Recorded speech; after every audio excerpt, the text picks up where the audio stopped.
I call this meeting to order. We'll have the invocation by Councilman Tabor and the Pledge of Allegiance by Councilman Carlson. Please stand. Thank you, Father God, for this day, Father God. We thank you, Lord, that you're holding the name of Father God. We pray for those that flood houses, Father God. We ask you to hold this way, Father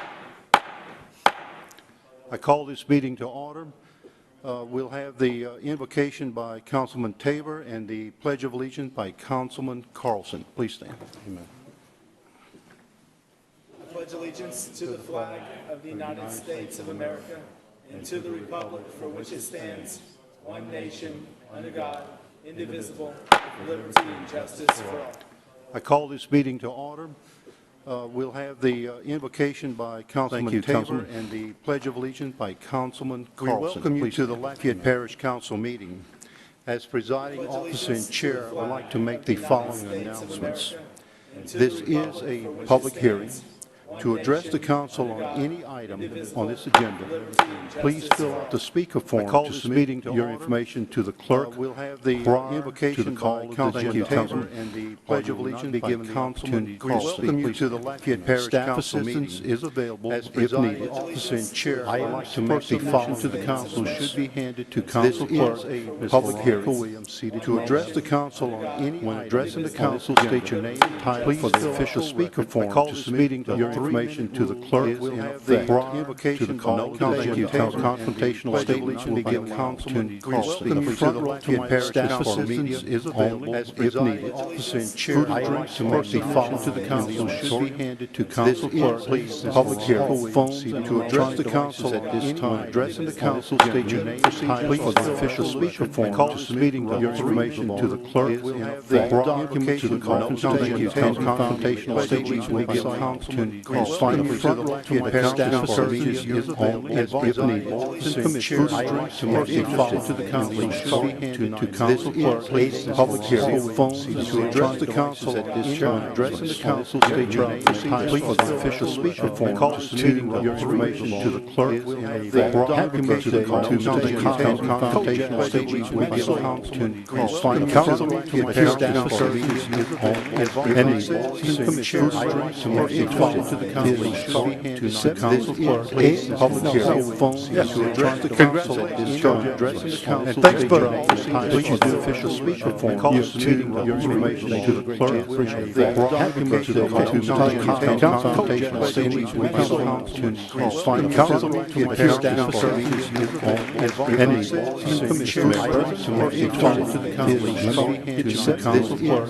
Public hearing. Phones to address the council at this time. Addressing the council, thanks, brother. Please the official speaker form to your information to the clerk. And also thank you to the confrontational statement will be given Council Lafayette Parish Council and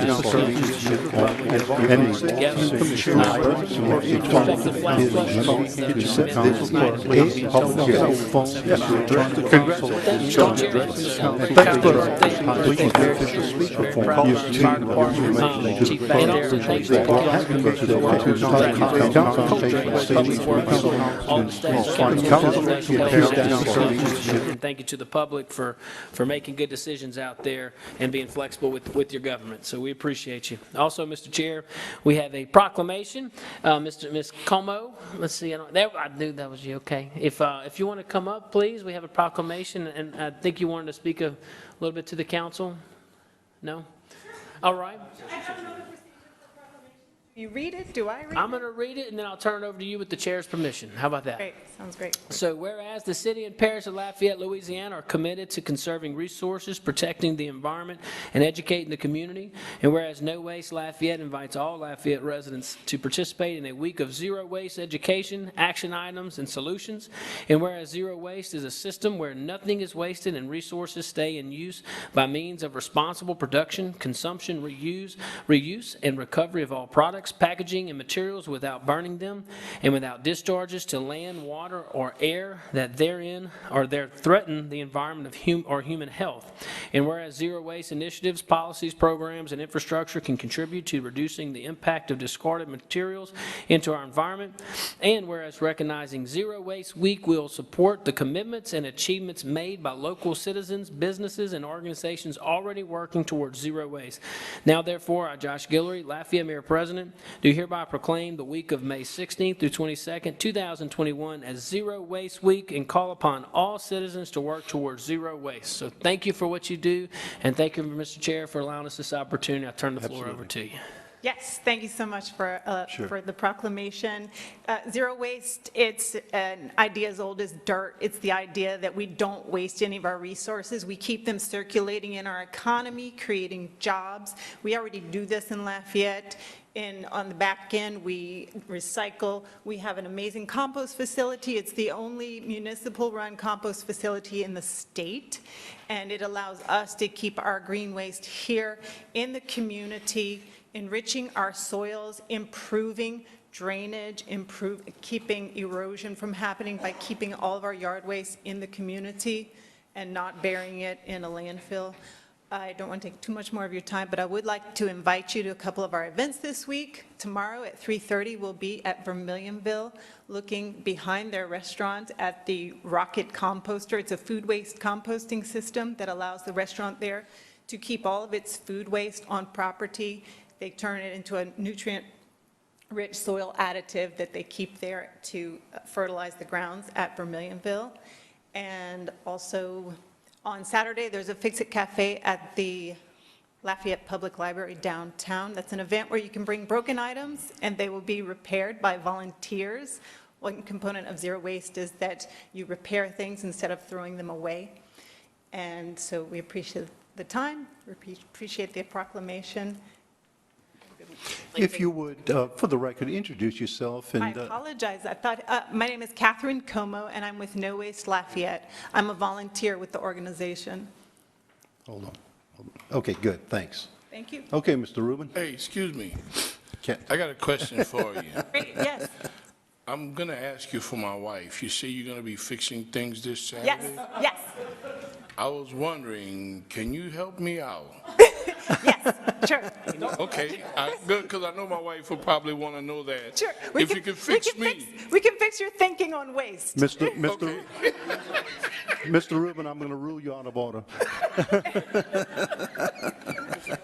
Sure, that'd be great. You see, we can have fun and we can laugh.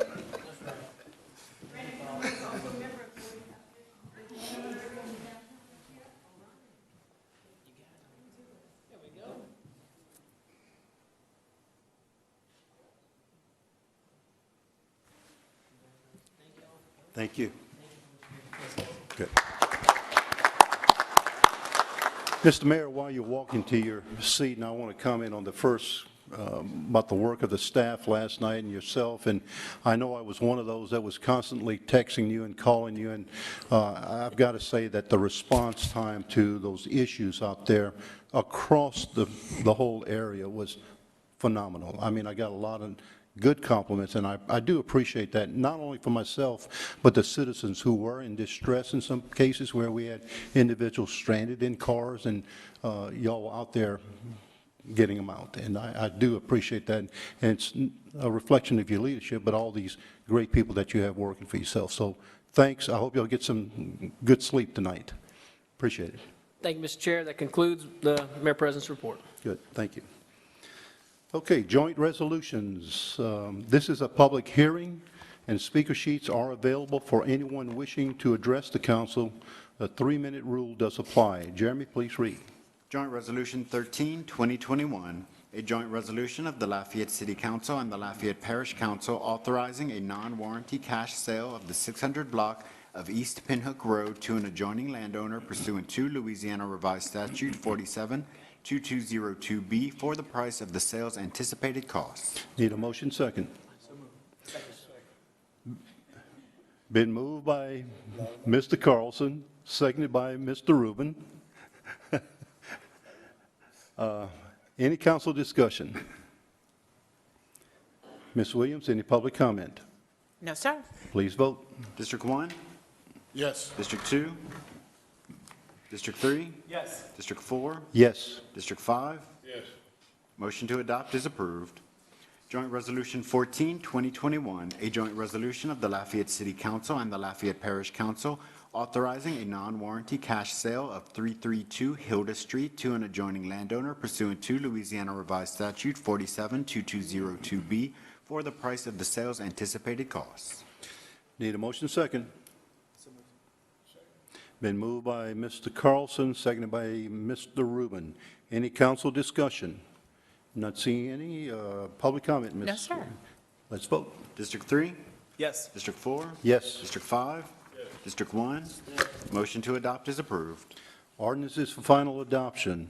This is a public hearing, and speaker sheets are available for anyone wishing to address the council. The 3-minute rule does apply. Jeremy, please read. Parish Ordinance 19, 2021, an ordinance of the Lafayette Parish Council declaring the building or structure located at 304 Country Run Drive, Lafayette Parish, Louisiana, owned by Morris K. Green, care of Gerald J. Block, attorney appointed, to be dilapidated and dangerous to the public welfare and ordering the condemnation of same. Need a motion? Been moved by Councilman Tabor, seconded by Councilman Rubin. Any council discussion? Ms. Williams, any public comment? No, sir. Call for the vote. District 4, Yes. District 5, Yes. District 1, Yes. District 2, Yes. District 3. Yes. Motion to adopt is approved. Parish Ordinance 20, 2021, an ordinance of the Lafayette Parish Council amending the fiscal year 2021 operating budget and capital budget of the Lafayette City Parish Consolidated Government by transferring $4,850,000 from council reserve and appropriating within the Public Works Department Capital Improvements Division for additional funding needed for new drainage projects. Need a motion second? Been moved by Councilman Nakhan, seconded by Councilman Carlson. Any council discussion? Any public comment, Ms. No, Williams? sir. Let's vote. District 5, Yes. District 1, Yes. District 2, Yes. District 3, Yes. District 4. Yes. Motion to adopt is approved. Parish Ordinance 21, 2021, an ordinance of the Lafayette Parish Council declaring the Hapsburg Lane Bridge Replacement Project a public necessity and authorizing the acquisition of the necessary rights-of-way, immovable property, and other property rights requisite to the construction of said project either on an amicable basis or through the use of the expropriation process if necessary. Need a motion second? Been moved by Councilman Nakhan, seconded by Councilman Tabor. Any council discussion? Ms. Williams, any public comment? No, sir. Let's vote. District 1, Yes. District 2, Yes. District 3, Yes. District 4, Yes. District 5. Motion to adopt is approved. Joint ordinance for final adoption. This is a public hearing, and speaker sheets are available for anyone wishing to address the council. The 3-minute rule does apply. Jeremy, please read. Joint Ordinance 16, 2021, a joint ordinance of the Lafayette City Council and the Lafayette Parish Council authorizing the Lafayette City Parish Consolidated Government to sell at public internet auction surplus miscellaneous movable property which are no longer needed for public purposes as per the attached list internet auction. Need a motion second? Been moved by Councilman Nakhan, seconded by Councilman Tabor. Any council discussion? Ms. Williams, any public comments? No, sir. Call for the vote. District 2, Yes. District 3, Yes. District 4, Yes. District 5, Yes. District 1. Yes. Motion to adopt is approved. Introductory ordinance. Jeremy, please read.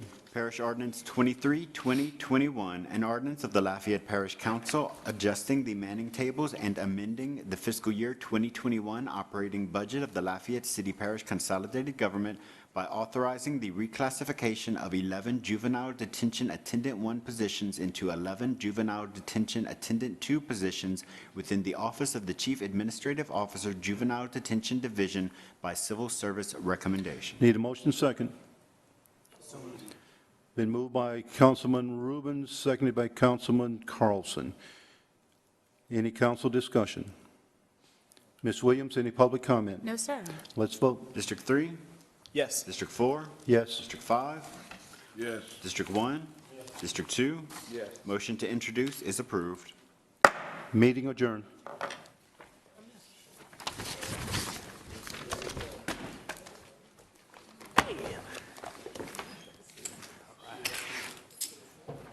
Greg took off? Oh, he's still there.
Honest are out there risking their lives every day to assist all those in need. Please hold us in your hands. We ask this in the name of Jesus our Lord. Amen. In the Father, Son, and Holy Spirit. Amen. I pledge allegiance to the flag Of the United States of America and to the republic for which it stands, one nation, under God, indivisible, with liberty and justice for all. Thank you, Madam Chair. Put my mic on. This is a special meeting of the Lafayette City Council. We have an introductory ordinance. This is a public hearing. Speaker sheets are available. Anyone wishing to address the council, the 3-minute rule does apply. Jeremy, will you please read? City Ordinance 67, 2021, an ordinance of the Lafayette City Council amending the fiscal year 2021 operating budget of the Lafayette City Parish Consolidated Government by increasing the use of the City General Fund prior year fund balance in the amount of $100,000 and appropriating within the Parks and Recreation Department to fund the Lafayette Recreation Summer Enrichment Programs. Get a motion in a second. Motion by Nakhan, second by Lazard. Council discussion? Not seeing any. Any public comment? Oh, I'm sorry. Mr. Lazard, you have the floor. We have a couple of questions for Mr. Conway. Is he here? Yeah. You may need to put a little closer to the microphone. Yeah. Thanks. And I'll take this while I'm speaking. Good evening, Hollis. Good evening. We spoke earlier today, and you answered most of my questions. I do have just one or two more. In reference to the amount that we're allocating for this, how did we arrive at that amount? Well, we looked at the possibility of hosting maybe 6 or 7 camps and what we could do to kind of alleviate some of the costs for some of the kids and some of the supplies. And we figured maybe somewhere around $15,000 per camp would be able to help get those camps off the ground. Okay. But at this point, we're still not sure how many camps we're going to have, right? Well, right now we have about 6 camps, but we have the potential to have a few other camps. We're still trying to push their process, get them in place to handle that. That way this fund will give us a little room that if some additional camps happen, we'll be able to serve them. Our ideal, and it was really led by our mayor president, that we have to find a way to service our kids. And we need to try to have as many kids in camps as possible. And so we don't want to close any doors as of yet. I understand, and that's great. I'm glad. We're certainly glad we're doing this. So the directors, I'm gonna call them directors. Camp directors? Yeah, the people that are putting on the camps. Are we paying them a stipend or a salary out of this? No, sir. We're not? No. So The proposals from the camps were what it would cost to help put on the camp. And so we wanted to offer our facilities, we wanted to offer maybe some stipend to help reduce some of the camp fees and also provide some of the supplies. But there's also a long-term aspect of this. There's some things that we want to do on a long term that we may be able to provide some supplies that we own that they may be able to utilize, and we'll be able to continue to utilize them throughout the year. have we given any consideration to sponsoring underprivileged kids that may not be able to afford the tuition?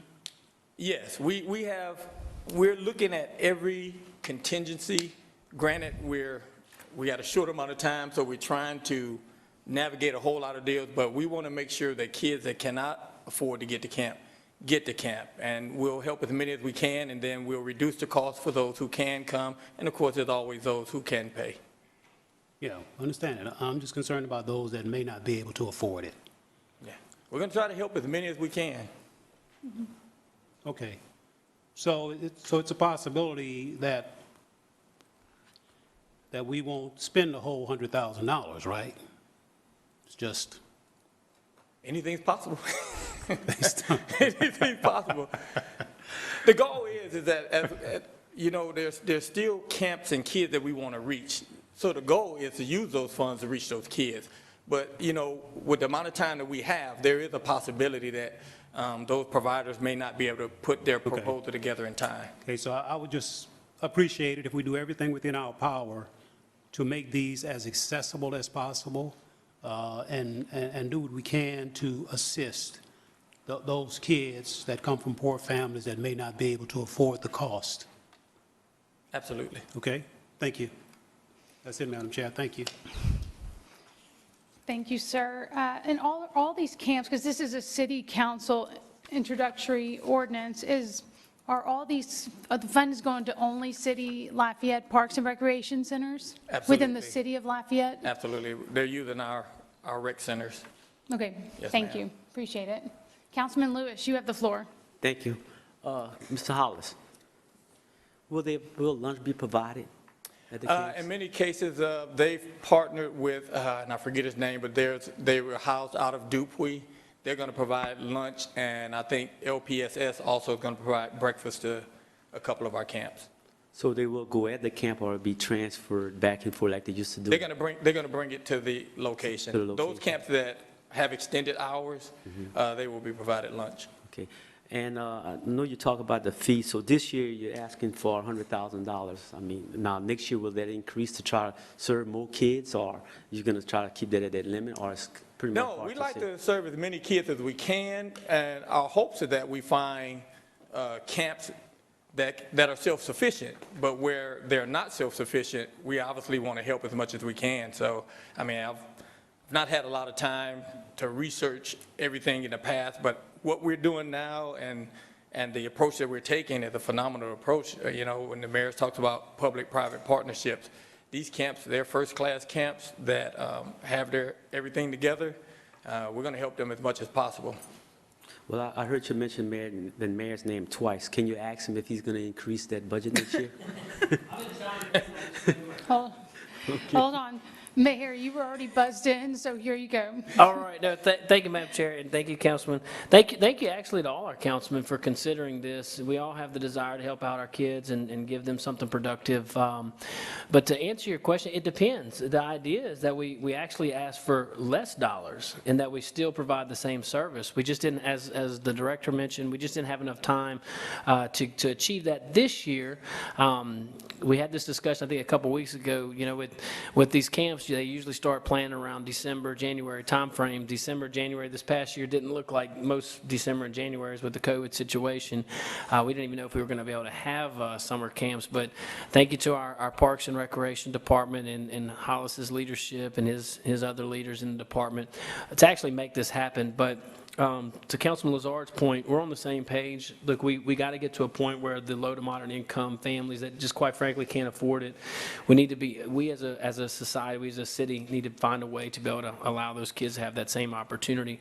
I am very confident by next year we're going to have that planned out and figured out, whether it's through a stipend or some other way of legal can chime in on how we can lawfully do that. But there's a way to do it. We just maybe not have the procedural vehicle in front of us right now.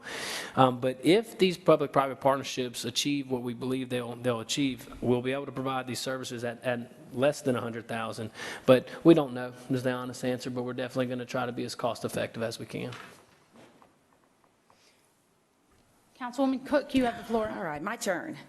Okay, I just have a couple questions. The camp directors, are they paying any kind of rental fee to our facilities? No, ma'am.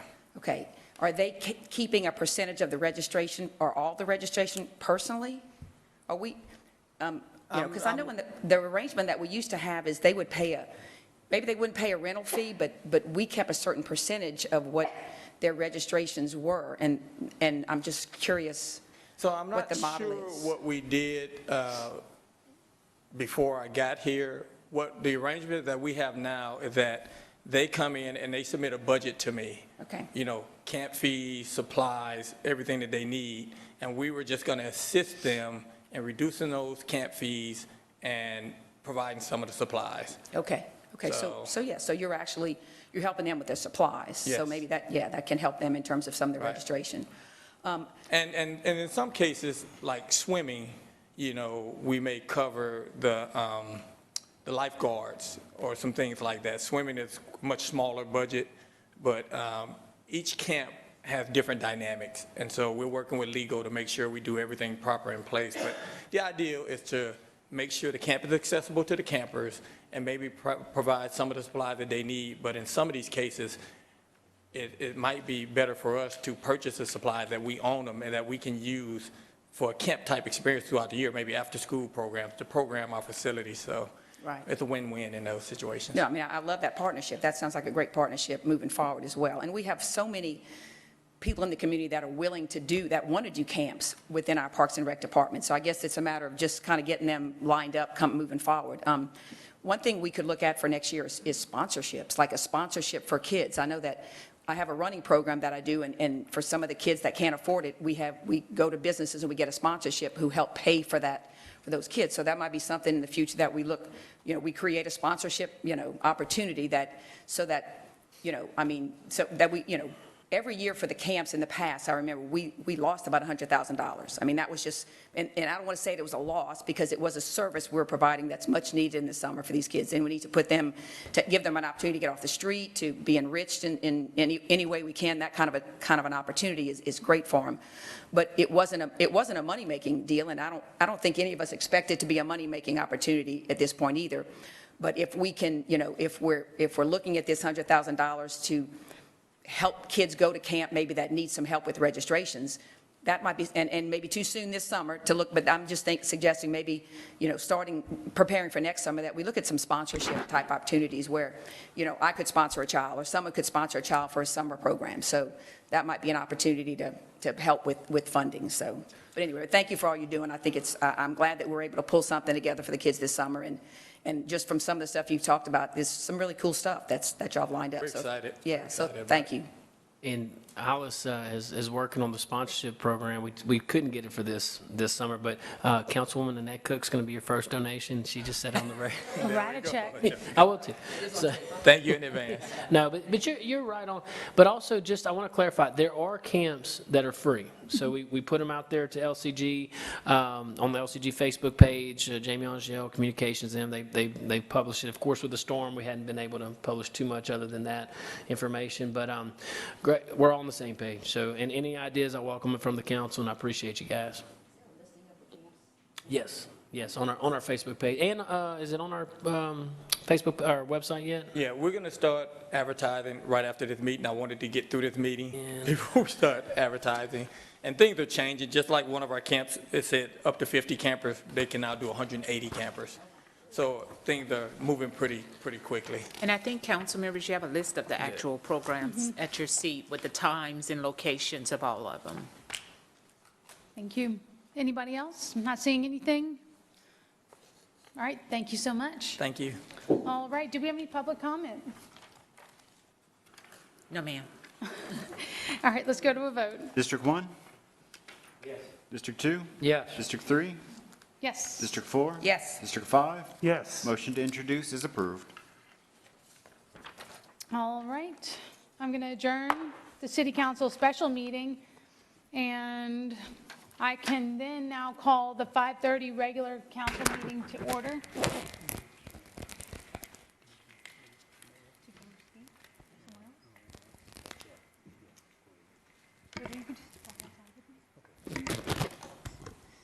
All right, we welcome you to the Lafayette City Council meeting. As presiding officer and chair, I'd like to announce the following.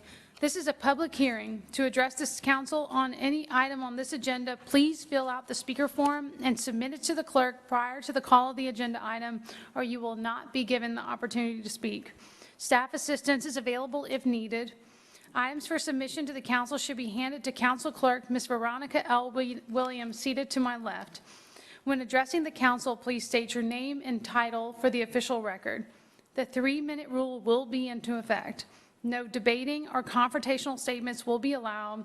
And finally, all documents with reference to meetings can be found on the LCG website. I'd like to wish a happy birthday to Mr. Kyle, Council Meeting Security, which he will celebrate on May 28th. Happy birthday. And thank you for all you do, and happy 21st. I don't have any council announcements. Councilwoman Cook, you have the floor. Thank you, Madam Chair. I just wanted to bring attention to something. I got a lot of calls yesterday, which I'm sure a lot of people got some calls yesterday about the water issues. I got several calls about how do we get a barricade up? Like the streets were flooding, cars were flying through, causing water to push up into their homes. And so they were curious as to how to get something like this to happen. So thank you to V. She followed up for me, and I found out some information. So traffics, roads, and bridges do not provide road closure barricades. So that's something good to know until an authorized directive is given by the Sheriff's Office or the Lafayette Police Department deeming a roadway is unsafe for travel resulting from flooding. They will, however, assist with said closures upon the authorization notification of the same. So in the event that you need something, you need attention for a flooded road and you want it closed, your best bet is to call 911. You call 911 and basically report flooded streets. And then from that point, they will determine whether it needs to be closed, and they will alert Public Works and get the barricade, so that they work together on that. So just, again, for your FYI, that's how we can get that done if you need that done, in a situation like last night. I was getting that call about 8, 9 o'clock last night. And so we had the police department went out and actually rescued a woman from her house, but there was a little disconnect on how to get the barricade. So the police department will actually call if you request it through them. So just so you know, that's kind of the route you can go. So that's all I had to say. Thank you. Thank you. Executive Mayor President report. Mayor? Oh, I'm sorry. It's all right. Sorry, go ahead. Thank you, Madam Chair. I want to recognize we have one elected official, Conrad Como, in the audience. Appreciate our tax assessor and all that he does. And just to remind everybody, he just assessed the taxes. He doesn't come grab them from you, so don't be fussing at him when you're over there. Also, we have Ms. Sarah Dake from Senator Kennedy's office. And I would tell you, look, Sarah is on top of her game. I know she messages you guys, messages me, and it really is, for all our public out there, it's really comforting knowing that we have support from the federal federal delegation, from Washington to Louisiana down here locally. So we appreciate you attending our meeting and always checking up on us. You represent your district very well, so thank you. Am I missing any other elected officials? Anybody out there? And all my glasses. Near side, I see Lori very well. But anyway, other than that, Madam Chair, just want to give a real shout out to our guys out there, our LUS workers. Had everybody restored as far as power goes within a couple hours. Our police department, our fire department, our LUS Fiber guys were out there making sure we're all connected. So thank you to Ron. Thank you to our two chiefs back there. Just really good team effort. We try to go above and beyond as far as to be proactive and run these 24-hour services. We try to avoid a curfew, and last night we had to do one to let these guys do their job, but they did it. And, traffic, roads, and bridges was out there barricading. The councilwoman explained the process very well, thank you. But they proactively barricaded some prone areas. So just kudos to Lafayette Consolidated Government workers out there. You're definitely in our hearts and our prayers, and we just appreciate you. So that's all I have, and thank you to the council. Thank you. Mayor, would you be able to shed some insight as to a comparison? Maybe someone from Public Works may be better to speak to that unless you would feel comfortable doing so. Is the comparison, we've received a lot of rain all at once. It just came down. Even the meteorologists were saying today they were shocked. They weren't anticipating this level of rain in the forecast. Do we have a comparison of how much rain came down last night as opposed to 2016 in comparison to that? So we have our Director of Public Works, Chad Naveau, coming up, and I think you're spot on, though. Just being a layperson looking at it, I mean, you could tell that the water was coming down at a high rate of speed. I know that Chad and Fred ran some numbers. I think it's a 75 to 100-year event. But if you could, Chad, give us a little comparative analysis. Well, so, Chad Naveau, Director of Public Works. Yeah, we're still collecting data. It just happened, and of course, we're still under a flood watch. So we're currently watching the weather and make sure, hopefully what happened yesterday afternoon, doesn't happen again, because obviously everything's full and the capacity in the river right now. But it appeared about 7 inches of rain, at least I know at my house, fell in about 2.5 hours, and that's not 2016 where we had 30 inches over 3 days, but. Again, with more rain coming, we still have to be concerned a little bit that we took a really bad rainstorm yesterday, a rain event, and maybe anticipating some more rain. So certainly not 2016, but the intensity of the rain that happened that short period of time can create some real severe problems, as we've witnessed yesterday. And most of the night on the phone with everyone, getting our crews together, making sure everybody's working together. And of course, the mayor's staying up on us all evening, making sure everybody is out there trying to do the best they can. And we appreciate his motivation, and I think it worked out really good.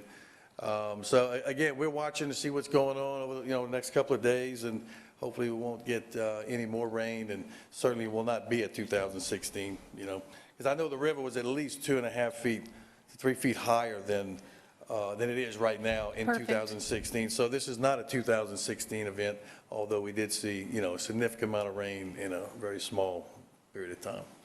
And Chad, maybe you can allude to this or comment on this, but we're also seeing some areas in the city and the parish even that has taken on some floodwaters where they didn't take on floodwaters in 2016, and then 2016 and flip it, vice versa, where they did flood, and then whether some of our drainage efforts or maybe just the way that the storm event didn't take on water this time. I would just offer this to everybody. No storm event is the same. It's not created equally, but it's good to have this historical data. It's good to be able to do a comparative analysis and model even. We can't, when we're doing drainage projects and we're looking at the science and the engineering, while it's good to plug in the model of the 2016 flood, it's good to the 2019 flood, or little flash flood event. That just gives us a historical analysis based on those particular conditions. So everything's different, but it's good to analyze, and it's really good to have a comparison, because I know that you all are getting called, we're getting called, so this is a good discussion. Yeah, like I said, Perfect. I appreciate the question. Yeah. No, absolutely. Well, thank you so much. I don't have anything else. Councilman Lazard, you may have something you want to add? Go ahead. Yeah, just a brief comment, and this doesn't have to do with you, Chad. Thank you. Thank you, Chad. Just a brief comment in reference to that. Yeah. I got a lot of phone calls and saw quite a few videos people sent me about people driving through the floodwaters, creating unnecessary waves, and that, to me, was the biggest problem we had on yesterday. I had 2 homeowners call me. Their homes were dry. Streets were flooded. Water was in their yards. 2 big trucks driving through the water created waves and sent water into their homes that would not have been there otherwise. So just to remind people about the dangers and the hazards of doing that. Thank you. Great reminder. I did want to bring Miss Sarah up. I know that you wanted to share some information with us about residents reporting any flooding incidents. So Yes. please feel free to share the message from. Appreciate it. Sorry for my rain gear. I've been on the road all day checking in on everybody. If we can really push people to report any damage, and this is only to residential homes, this is not to cars, damage.la.gov, G-O-V, that would be a very great thing to push to all of your residents and everybody that's here, because that gives us a good list of how much damage has actually been sustained through this flooding and tornadoes that have happened in Acadia Parish. So if you can push that around, we would really appreciate that, to where we can, assess and be able to, possibly get some funding down for it. So appreciate you guys and all you do. Give that website again, please. It's damage.la.gov. Thank you. All right.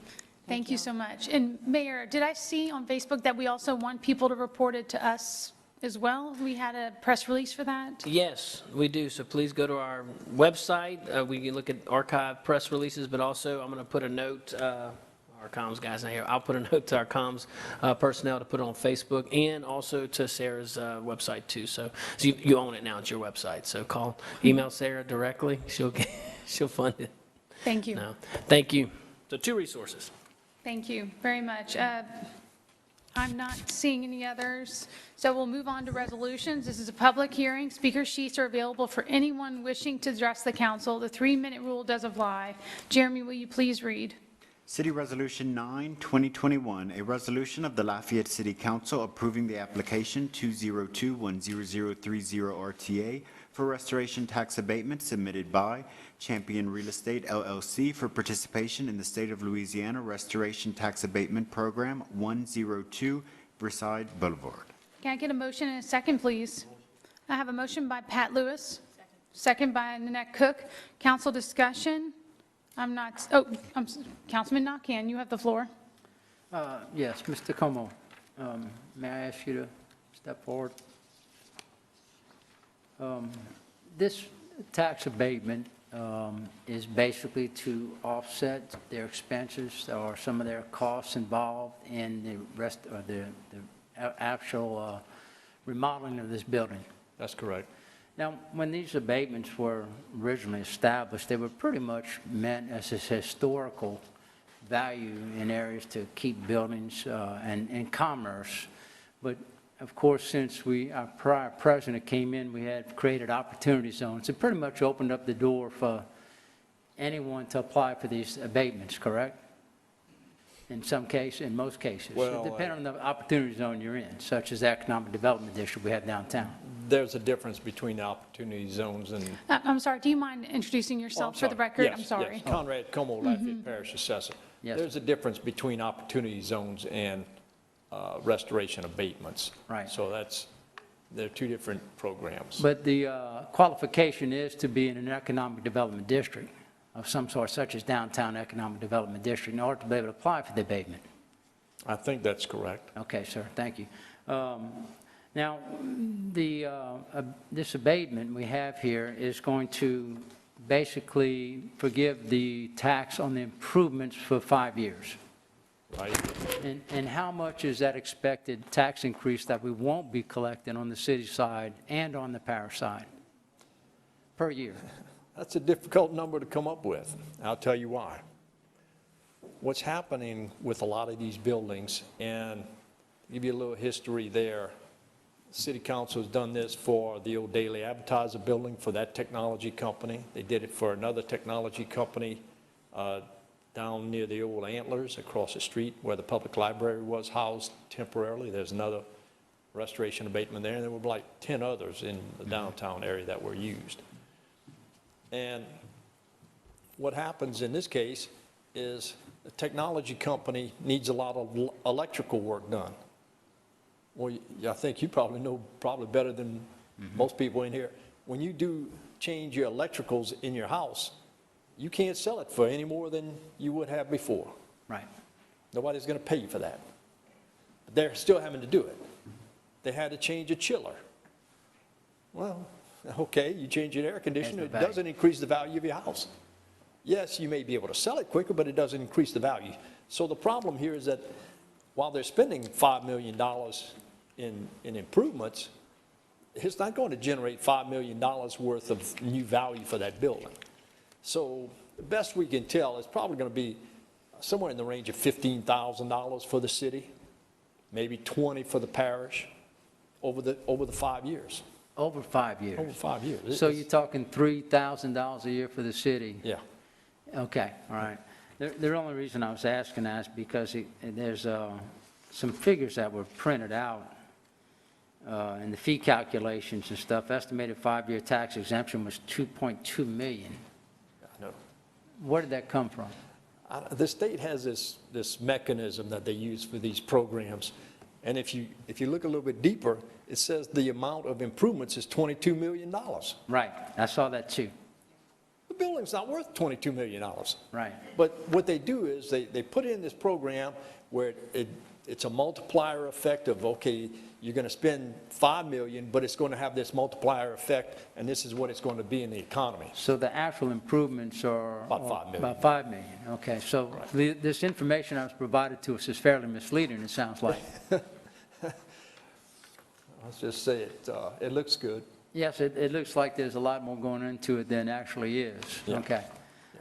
And the contract is signed, I assume, with CGI already? You wouldn't be privy to that, but Mr. Mathern, is that correct? Is he here? He said yes. Do you want to call His him answer was yes. Yeah, come on up and make sure. Yeah, Conrad, we might need you just a little bit more. Hang on, there you Well, go. we have 2 podiums, so, Yeah. and they're both live. Yeah, that's yours tonight. This is mine. That's yours tonight. Thank you, Conrad. Sure. Right here, Mr. Mathern. The other one, Mr. Mathern. Get the other one. Thank you, sir. Thank you for being and coming forward. You have this contract with CGI. It's already signed and good to go?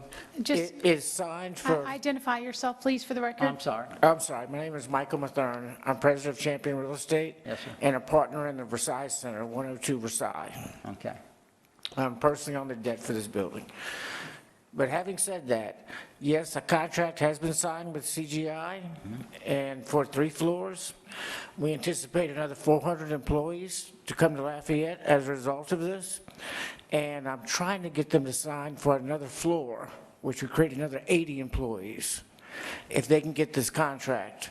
So what I think what we're doing here is creating more income for taxes as a result of the jobs than you're giving up in your property tax revenue. Right. Because when we lost Mid-South Bank, we took it very personally. Right. So we had to borrow a ton of money just to keep the building afloat. Right. But the idea of the building being vacant costs more than spending the $6 million. Right. I'm glad to find out these numbers are misleading, and the fact that they will bring in 400 new jobs. Yes. It is new jobs. It's not moving employees. And these are technology jobs. 30% of the employees they hire are from Louisiana universities. So if we've all been wondering why our kids are moving away, I mean, this is going to help keep some of these kids here. Right. I mean, my kids plan on going to D.C. Right, right. Okay. So, and I apologize for looking at these numbers and they're being so misleading, but judging by what is here in my hand, this is a lot bigger project than $5 million. And it looked like it's going to be a big investment.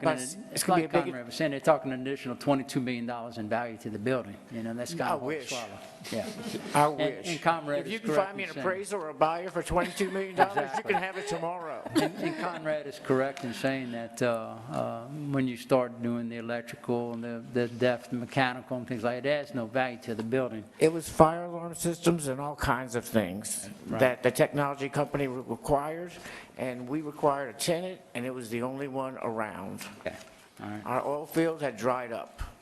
Well, I appreciate the explanation. Thank you both gentlemen for your time, and this kind of helps me give me some direction here, because initially I can't see just giving away tax dollars like that on an improvement of $20 million value. It's not that but much. It's not that. No, it's not. No, it's, I wish. Okay. Thank you, Mr. Mathern. Thank you, Mr. Bro. Mr. Mathern.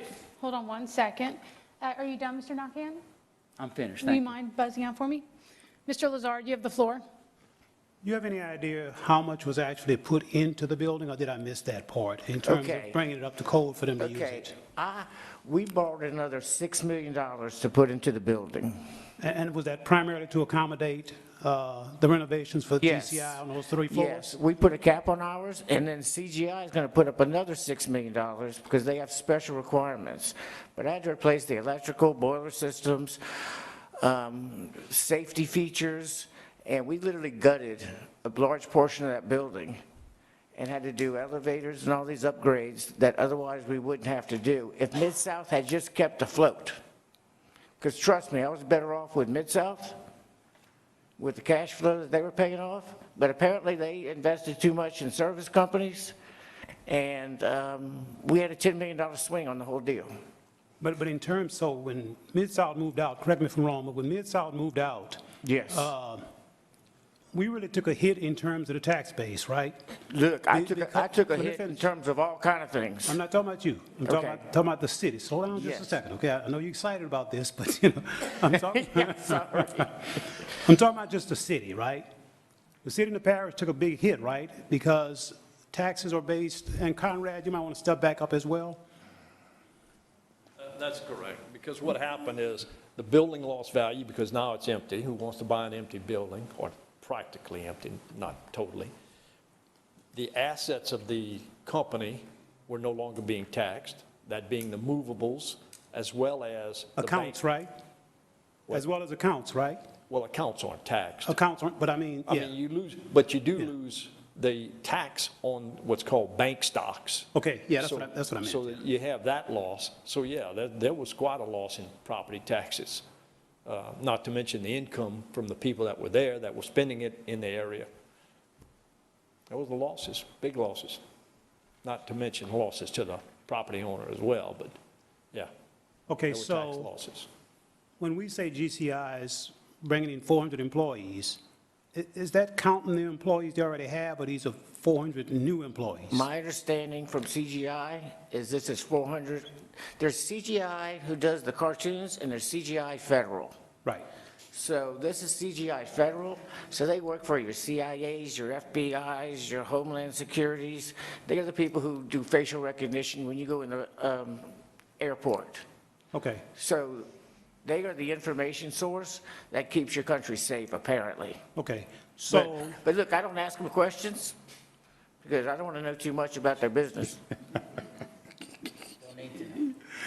but the fact of the matter is, it's a significant number of employees that are going to be based downtown, that are going to be eating lunch in downtown restaurants, presumably.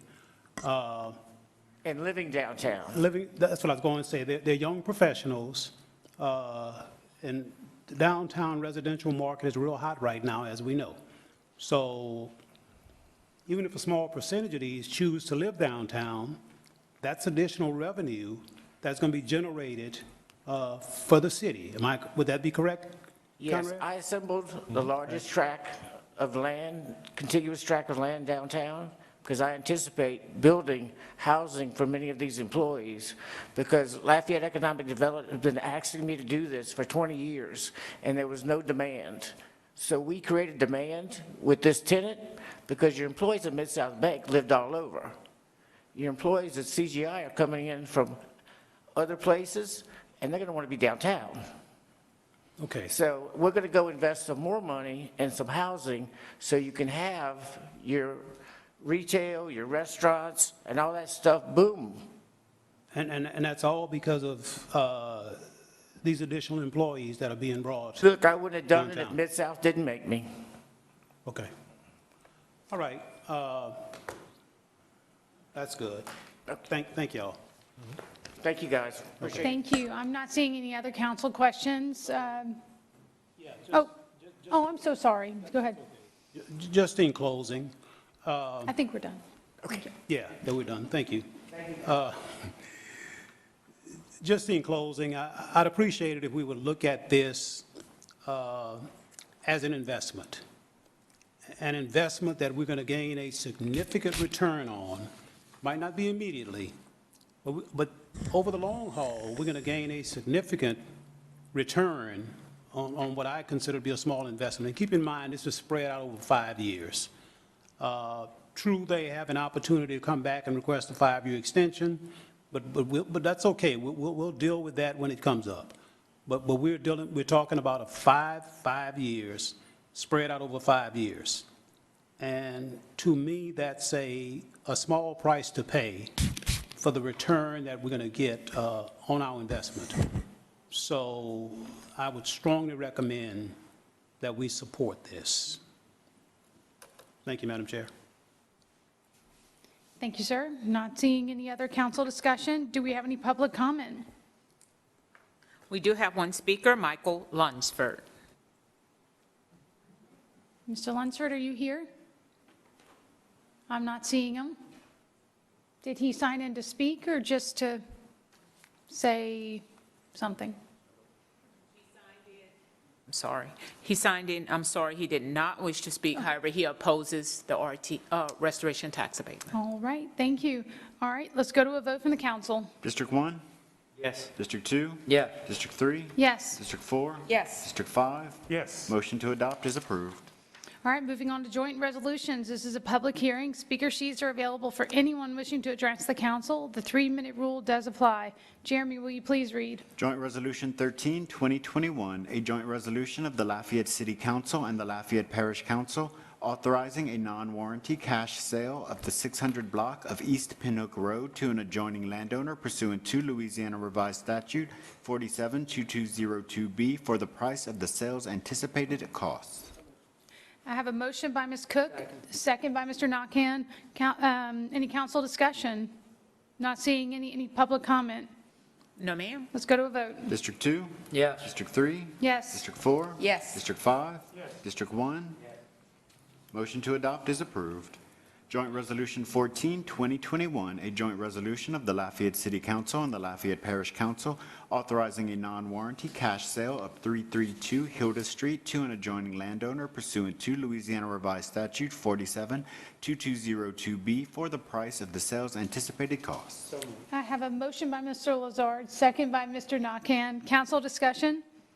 I'm not seeing any public comment. No, ma'am. Let's go to a vote. District 3? Yes. District 4? Yes. District 5? Yes. District 1? Yes. District 2? Yes. Motion to adopt is approved. Moving on to reports and discussion items. Jeremy, will you please read? Lafayette Police Department Training Update. Councilman Lazard requested this item to be on the agenda, so I will give the floor to you, sir. As you all remember, last year, we had an extensive discussion about police training and making sure that our officers had the best training available. This was even before Chief Glover came aboard, of course. And I think we knew we were in the process of hiring a new chief, so we thought it was only appropriate to wait until he came on board and have input in terms of how we were going to proceed with this. So this is not something new. This is something that's been in the works for some time. So Chief Glover has had the time he's needed to evaluate the department and see where we are and where we need to go in terms of training. So not only training, but also reform within the department. So Chief Glover, I turn it over to you. Good evening to this illustrious body. I'm Thomas Glover, Chief of Police, and I am going to talk to you about a very important issue. In fact, it's probably tied with the use of force as the most important issue in policing today, and that's training. And I want to thank the administration and this council for the generous budget that we got last year that totaled $1,150,000. And the objective was to make sure that the Lafayette Police Department was one of the best trained, if not the best trained in the United States. And I can tell you that we're on our way to doing that. I'm very proud of being the police chief here. We have a great department, and I can tell you that they work hard every day solving crime. And we've been putting a concentration on public safety, protection of property, and preservation of life. As of now, we've encumbered in the amount of $206,000 all the way through April 30th. We got another $199,000 encumbered that we'll be training on. We have some special needs for our SWAT training. We're going to do some high-tech driving training. You have the presentation in front of you. $100,000 is going to be spent on community-based police initiatives and an image overhaul, and another $7,500 on human trafficking. The next slide that you see is presentation number 6. That's what I'm going to concentrate my comments on. If you look, the first one said preservation of life and de-escalation. I think that's what this council and this administration had in mind when they allotted this money, and we've been working for that. The use of force policy in terms of the protection of property, managing critical incidents, and one thing that's very special to us is responding to people who are suffering a mental health crisis. I would be very glad when we get the budget, and I know y'all are going to see it. I've already discussed it. We want to start a program called the Right Care Program, where professional mental health workers respond with police officers, and when the need arises, they will be there to take over the situation and de-escalate and make it a diagnosis of what is necessary. There are some very successful programs around the country: Oakland, California, my old city, Dallas, Texas, Newark, New Jersey, Denver, Colorado. When you first look at something like this, you worry about the safety of the caseworker or the mental health professional, but we haven't had an instance in this country where programs like this have resulted in injury or harm done to the civilian caseworker. So it's a very good program, and we're going to be concentrating on that. De-escalation. Our officers are receiving training. In fact, we brought in one of the premier experts in the country from the Dolan Group to train some of our officers back in January and February in de-escalation techniques. And de-escalation techniques could be anything from being able to diagnose if a person is suffering, going through a mental crisis, all the way back to taking a step back when you're talking to someone. All of these are de-escalation techniques that we are being taught and trained in our department to make sure that we're doing everything that we can as a police department to continue to preserve the sanctity of life. In terms of the mental health, we are bringing in people going to teach us how to recognize autism, how to understand what the spectrums and what the illnesses are on the mental health crisis pages. So we are going to be working very hard on that. If you will, one of the things that we're also doing is we're going to be doing an excessive, and I say excessive because it's going to be drilled into our officers, the use of force instructions. That's one of the areas where I'm paying close attention to. The disciplinary process will be applied when force is not justifiable or when force is unreasonable. We're going to make sure that that message is sent throughout the department, and that's one of the actual reforms that Mr. Lazard was referring to. If you go to page 14, these are some of the things that we have done, and we've spent a lot of money on these. If you look down, you'll see less than lethal force is what we're calling it. The 40-millimeter launchers, we've already purchased and are training 120 people on this. And the less than lethal force is meaning that when we have to apply force, it'll stop whatever the illegal action is, but it comes short of putting the person in harm's way. The 40-millimeter launcher works on kinetic energy. You take a projectile and you fire it out of an object that looks like a weapon. It's coated with a soft gel, and it'll hit a person, and quite frankly, it'll feel like Mike Tyson punch you and knock you down, and we can be able to take control of that situation. It's kinetic energy. It's dispersed throughout the entire area where it's hit so it doesn't penetrate. Also, the bowler wrap, and the best way I can explain the bowler wrap is if you're a fan of, say, Batman and Robin, he used to have a utility belt, and they'd pull a little device off and press the button, and it'd shoot out, and it'd wrap the person up. We've ordered a series of those for our department as less and lethal force that we can be using. The taser is something that we already have. We're deploying those. That's a very good alternative to having to use a baton, a punch, or spray someone, so it disrupts the person's neuromuscular ability. So, and then finally, on the last page that I'd like you to look at is page 15, de-escalation techniques. We are getting training in crisis intervention, hostage negotiation. Most people, when they look at hostage negotiation, don't look at it as a reduction in the use of force.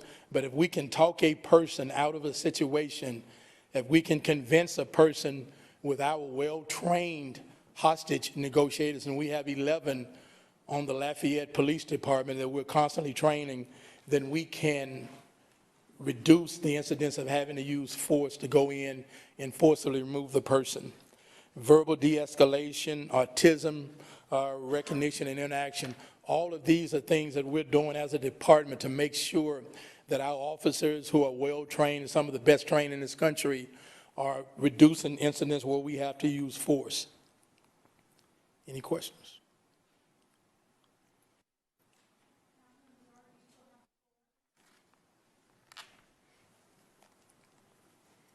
Yes, Chief. Really appreciate this, and I'm glad to see that we're finally moving in that direction. Just a couple of questions. The one thing I don't see here is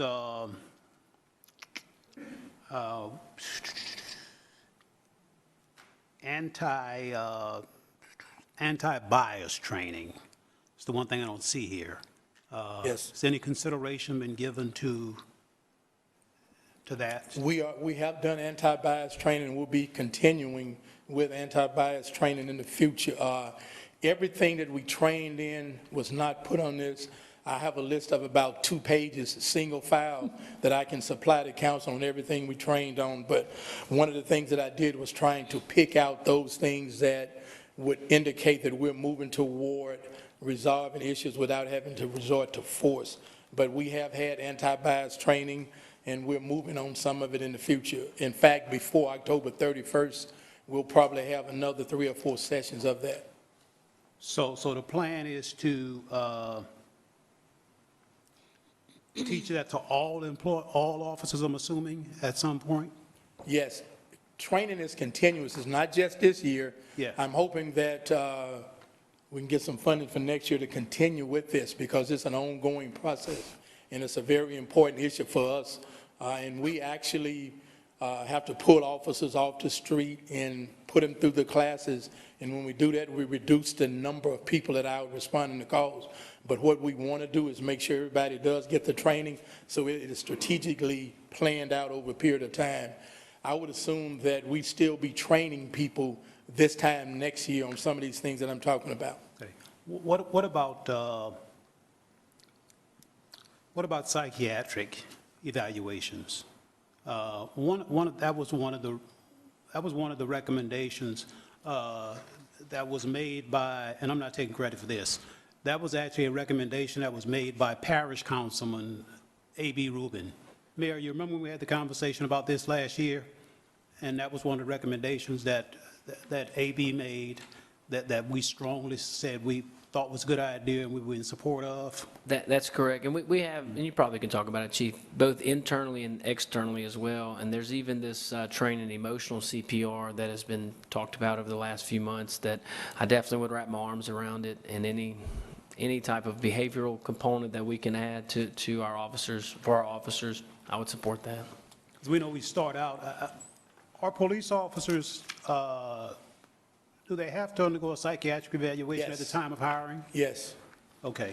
They are psychologically tested, and if an officer is involved in certain incidents, we do what is called a fitness for duty. If they're off for a long time and laying around idle and not working, when they come back, we do a fitness for duty. And the doctors, the professionals, the PhDs have to clear them before they can come back and get in that car and put the weapon on and start responding to calls for service. But just as a matter of routine, I wish we'd consider doing that at certain intervals. You know, I'm not sure what those intervals would be, if it's every other year or every 2 years or whatever the case may be. Every 2, just as a matter of, matter of practice. Right. That's certainly something that we'll discuss, and it's a very important issue for me. And if you look on page 11, you see the emotional survival. That class was put on about, maybe a month ago, in a very respected doctor. Dr. Kevin Gilmartin's group came to Lafayette and probably had about 5-6 dozen of our officers that go through that. And that program itself is designed to help reduce incidents of emotional distress, of intense behavior, and kind of level things out. And talking about psychological testing for police officers, anytime they go through a traumatic incident, I think psychological exams are pertinent. If they're involved in a deadly force incident, psychological exams are pertinent. And if they exhibit behavior on the job that is irregular or irrational, and that's the result of me as a chief of police in a disciplinary process, or an officer going through an internal affairs investigation, and we observe erratic behavior. So I do have the authority when I noted that someone is not walking the line, where I can order what we call a fitness for duty. So if behavior manifests itself in an officer doing something that gets my attention, or his or her chain of command, or a disciplinary action, then we can certainly have that as part of our arsenal of things that we can do to try to straighten it out. Thank you. I have a quick question, Chief. Yes, ma'am. First of all, thank you for everything you've done since you've been in town. Thank you. I've been seeing some really great things from the community walks to these trainings. So kudos to you and your team. Whenever we did our interview during the first initial round of interviews of all the candidates, my big concern, if you recall, was recruitment of new police officers into the force.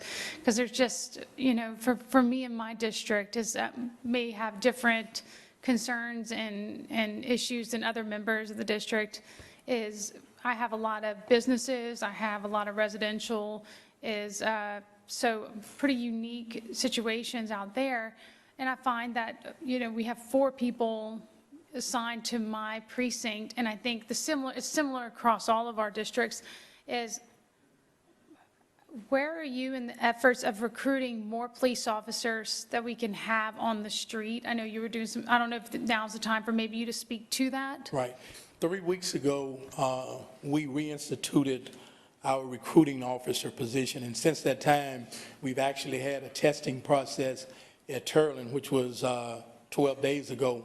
When I took over, we had 1 person in the process, and there was no one in the, what I call pocket or in the till for us to pull out. We now have over 40 people that have applied and that are going through the process. Not all of them are going to make it. There are going to be some people disqualified for various reasons, but it's a step in the right direction. We have a full-time recruiter, and that person has hit the ground running. They've been in Alexandria, I believe Shreveport, they've gone to Baton Rouge, and so we are definitely ramping up the efforts.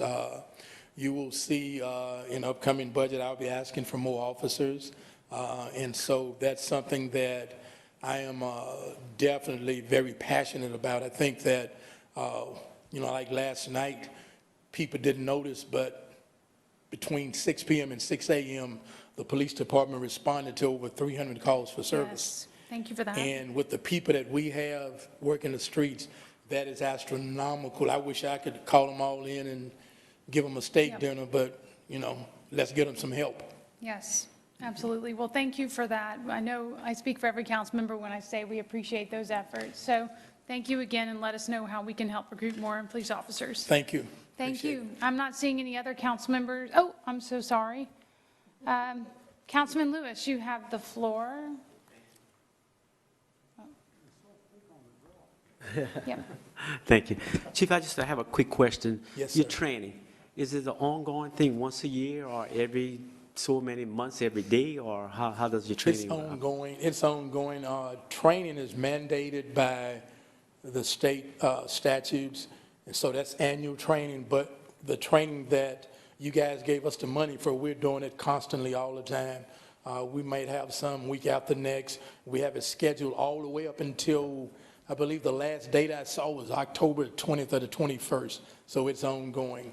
And at the beginning of the fiscal year, which was November 1st for Lafayette, not a lot of people who are experts in this field that we're looking into were making rounds coming into cities training. The restrictions in COVID have kind of relaxed, and we're a little more safer now, so we're able to schedule them back to back, week after week. We got a major training facility that we can go to, and so we are ramping it up now because the people who we count on to train us are starting to show up in Lafayette, and we're starting to schedule them. Okay, so is guidelines you guys have to follow from the state or federal government that you guys have to have so many hours of certain things to training? So is a From the state of Louisiana. Yes, state of Louisiana. Yeah. It's telling you that your officers have to have so many hours of this or that, you know? Yes. Okay, and I'm glad to hear that you're going to do something with the mental. I think you said earlier when you was doing your presentation that whenever someone go out there, a police officer go out there, they'll have someone, if it's a mental case out there. That is going to be something else that I'll put in the budget. That's a paid position for a recognized, credentialed expert, mental health expert, and it's been repeated all over this country. And might I add, very successful. So I'd like to have the opportunity to put that program in play in the city of Lafayette. So you plan on putting in this year's budget? Yes. That's what you plan to do? Okay. We be looking. All right. All right. Thank you. Along with a number of police officer positions too. So. Definitely that's all right. Thank you. Okay, thank you. Thank you. Not seeing any other council members. Thank you so much, Chief. Thank you. Appreciate it. Any public comments on this No, ma'am. topic? All right, moving on. Ordinances for final adoption. This is a public hearing. Speaker sheets are available for anyone wishing to address the council. The 3-minute rule does apply. Jeremy, will you please read? City Ordinance 55, 2021, an ordinance of the Lafayette City Council amending the Lafayette Development Code so as to reclassify the property of case number ZON 2021-10-119 St. Landry rezoning located generally south of St. Landry Street, west of West University Avenue, and north of St. John Street, the particular parcel being rezoned from residential single-family to mixed-use neighborhood. I've got a motion by Ms. Cook. Do I have a second? Second by Mr. Nakhan. Council discussion? Not seeing any. Any public comment? No, ma'am. Let's go to a vote. District 4? Yes. District 5? Yes. District 1? Yes. District 2? Yes. District 3? Yes. Motion to adopt is approved. City Ordinance 56, 2021, an ordinance of the Lafayette City Council approving a conditional use permit to allow a dwelling 2-family duplex in a residential single-family zoning district, case number ZON 2021-11-141 Whittington Drive conditional use permit located generally south of Johnson Street, east of Catherine Street, and west of Oakcrest Drive. Can I get a motion and a second? I have a motion by Pat, second by Cook. Council discussion? Not seeing any. Any public comment? No, ma'am. All right, let's go to a vote. District 5? Yes. District 1? Yes. District 2? Yes. District 3? Yes. District 4? Yes. Motion to adopt is approved. City Ordinance 57, 2021, an ordinance of the Lafayette City Council amending the Lafayette Development Code and the official map of the City of Lafayette, providing for the annexation of additional land into the corporate limits of the City of Lafayette, Louisiana, case number ZON 2021-12, 600 block South Domingue Avenue annexation located generally north of Ridge Road, east of South Domingue Avenue, and south of Country Hollow Lane, and assigning a zoning classification of residential single-family and mixed-use neighborhood. District 2. All right, can I get a motion and a second? I have a motion by Nakhan, second by Lazard. Council discussion? Not seeing any. Any public comment? No, ma'am. All right, let's go to a vote. District 1? Yes. District 2? Yes. District 3? Yes. District 4? Yes. District 5? Yes. Motion to adopt is approved. City Ordinance 58, 2021, an ordinance of the Lafayette City Council amending the fiscal year 2021 operating budget and adjusting manning tables of the Lafayette City Parish Consolidated Government to provide for the salary for the permanent director of the Communications Administration and Support Division, LUS Fiber. All right, can I get a motion and a second? I have a motion by Cook. Can I get a second? Second. A second by Nakhan. Any council discussion? I'm seeing the mayor president. The floor is yours. Thank you, Madam Chair. Over the last week, I've had a lot of questions in regards to the legal process and the charter and how it relates to fiber. And I think it would be beneficial to us to call up Mike Hebert, who's the Assistant City Parish Attorney, but he's the attorney for LUS Fiber. If you recall, and this was before I got in office, but many of you guys served on the City Parish Council when fiber was separated from LUS, and I believe it was addressed in the charter, but I'll let someone that's much more learned on that topic than I am to come up to the mic with your permission. Sure, come on down. Both mics are hot. Evening, council members. Michael Hebert, Assistant City Parish Attorney. This is not a new issue, and actually this is some well-plowed ground back from 2018. You may recall, those of you who were here, in the 2018-2019 budget, the former Communications Division of the Utilities Department was split off from the Utilities Department and was established as its own department, now called the Communications System Department. From that time forward, the Communications System Department was no longer part of the Department of Utilities, which is relevant to the issue of what approvals are necessary for the director of the Communications System Department. You know, you're well familiar, I'm sure, with the requirement in the charter that has to do with the Utilities Director, which is in Section 407B, that says the director of the Utilities Department shall be appointed by the mayor president, subject to approval by the City Council, in accordance with provisions included in current or future bond resolutions and covenants. It's noteworthy that that provision of the charter also in section 407 mentions some other things.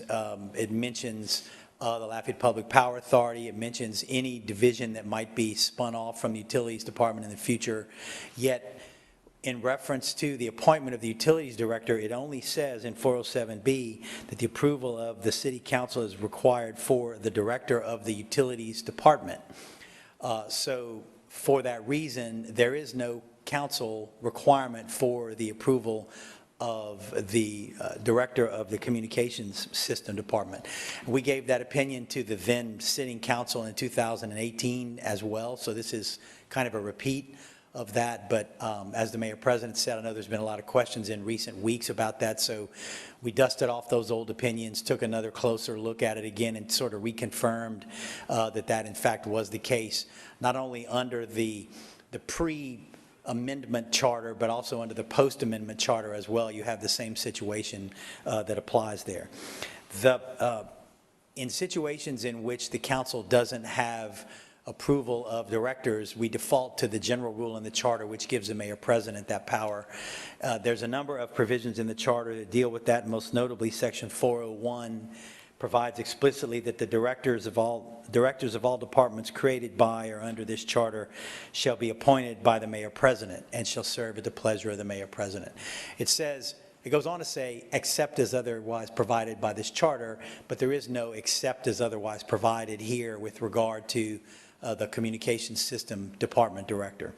So that leads us again to the ultimate conclusion, which I think is clear under the charter, that not just the Communications System Department, but all other departments other than utilities, the council doesn't have the power of approval of the director. So the question then arises, you're familiar with the requirement in the charter that you must also comply with the bond covenants when appointing the utilities director. So what do the bond covenants say about the utilities director and the fiber director? There is a set of bond covenants that pertain to the utilities department, and there's a separate set of bond covenants that pertain to LUS Fiber. They don't say the same thing with regard to the director. Both of those bond covenants call the director of those departments the chief operating officer. But if you read through those bond covenants, that is defined as the director of the department.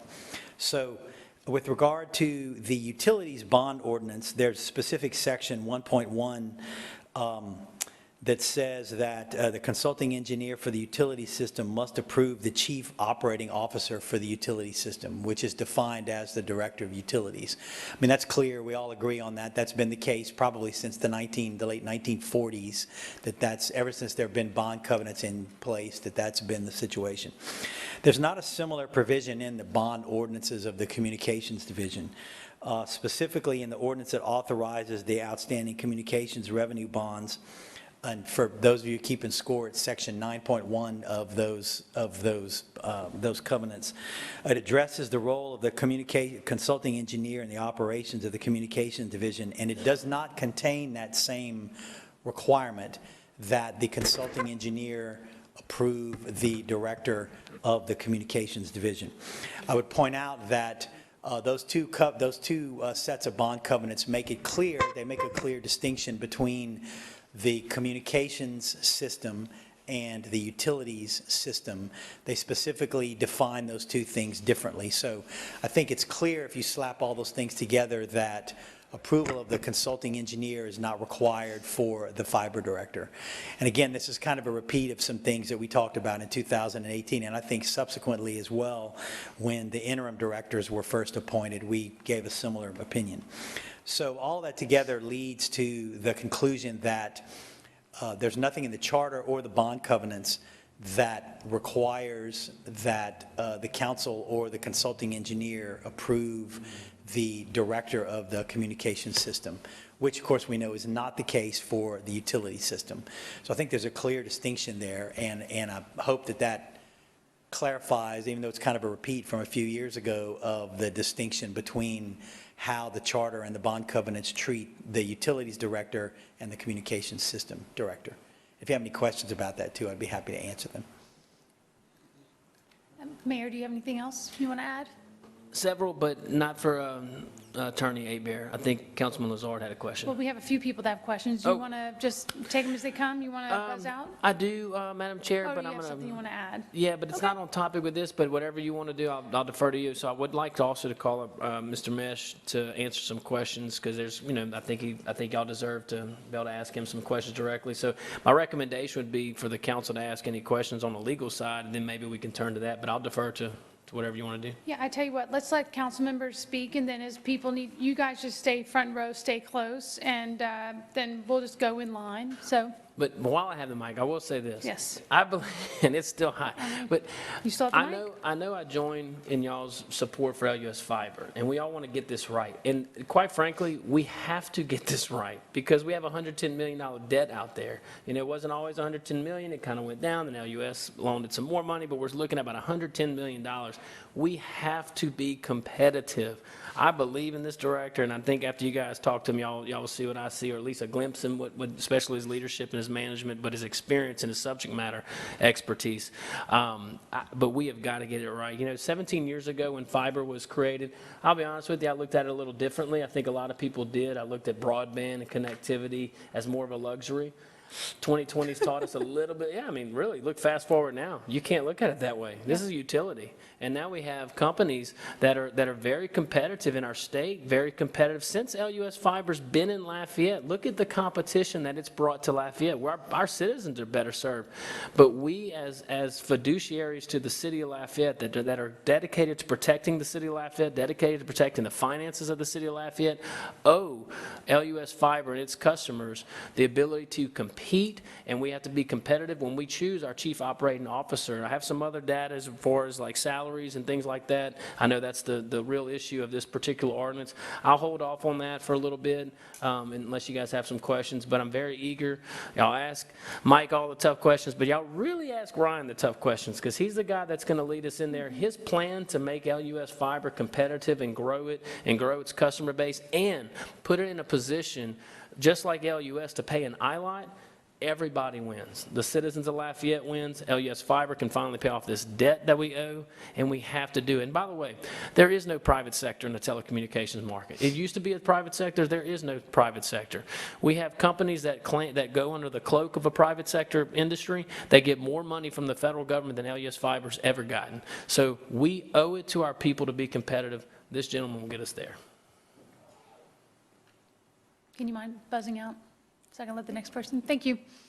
I got to find a better word than buzz out. It sounds like buzz off. I'm sorry about that. I need to find a better word. Councilwoman Cook, you have the floor. He's dying to go first, so I'll let him go first. so I'll go after. Yeah, because I'm going to be very brief. Okay, Councilman Lazard, you have the floor. I think you're going to probably take a little bit longer than I will, so I'm going to be very brief. Mike, can you tell me in terms of order, okay? Did the spinoff occur before the new charter was adopted or afterwards? I believe it happened before. And it happened as part of the 2018-2019 budget process, and I believe the charter vote was in 2019. We'll have a quick look at Paul over there. 2019, does that sound right? Yeah. So, yeah, the spinoff was before. The spinoff was before? Yes, sir. Yes, sir. Okay. That's all I got. Doing a quick Google search, it says January 8th, 2019. Which was before the new charter was adopted? No, wouldn't that have been December 2018? Am I making that up?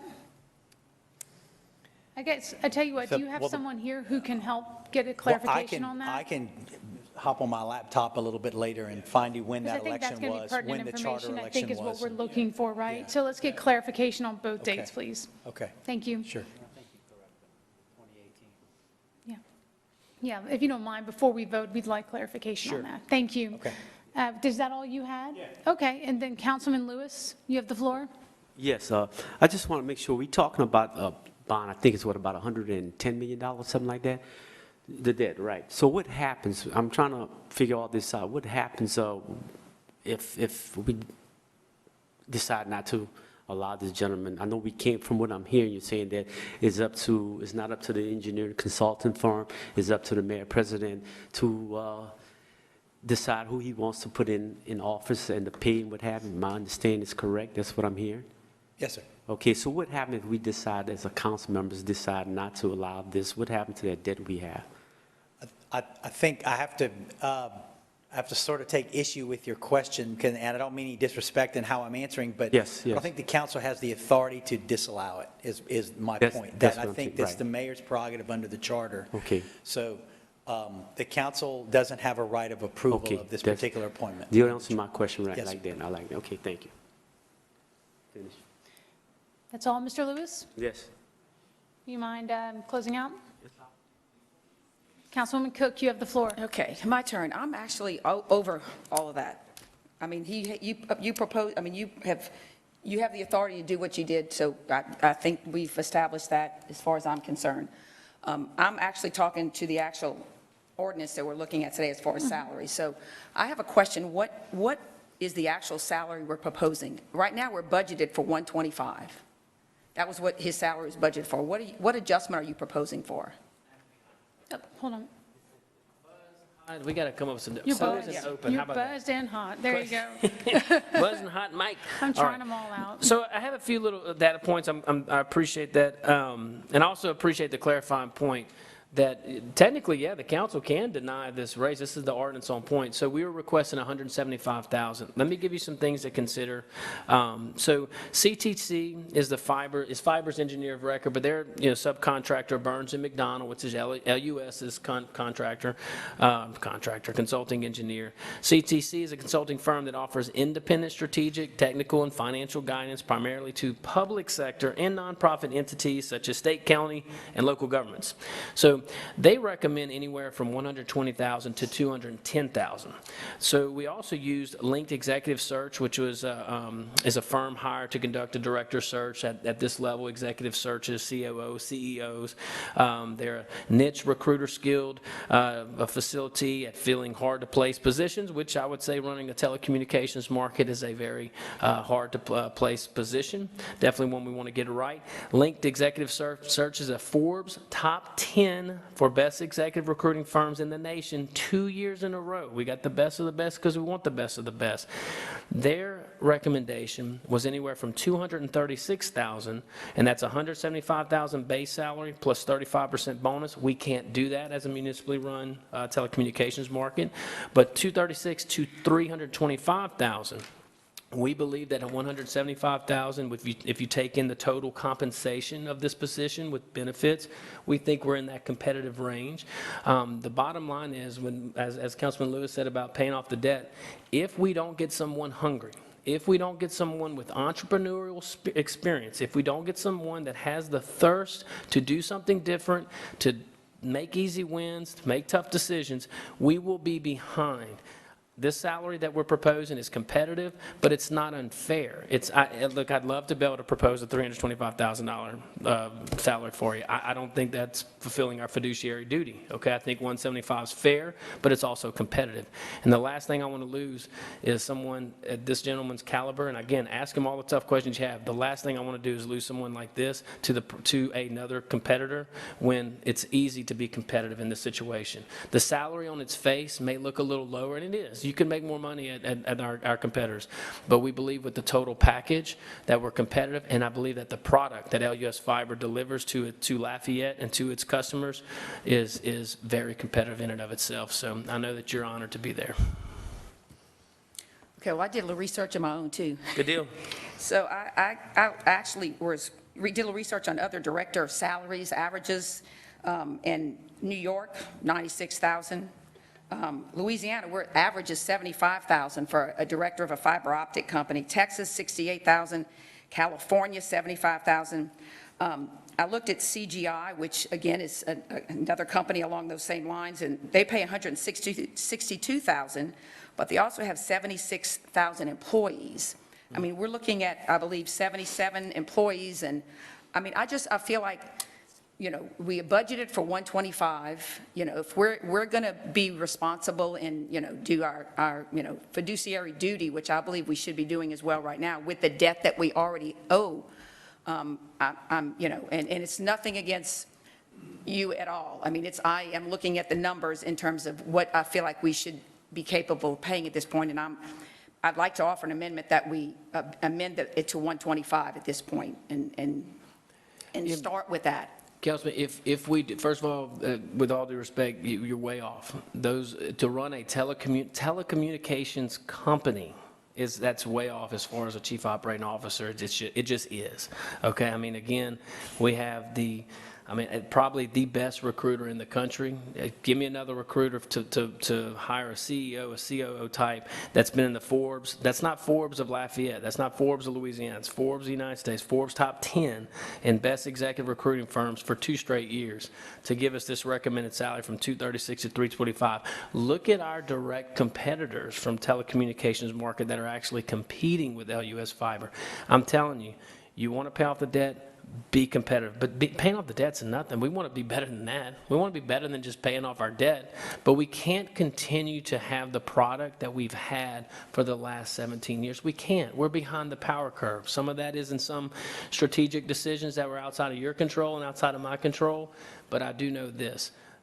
This number that we're submitting is very fair. We have support for it. And I hope that you guys consider the actual industry. Okay, I'll listen to a few more comments. I may have something else to add in a minute. But I'd also ask you guys to ask the director. He's going to be with us. I mean, this guy, look, this is your director. Ask him all the questions that you have.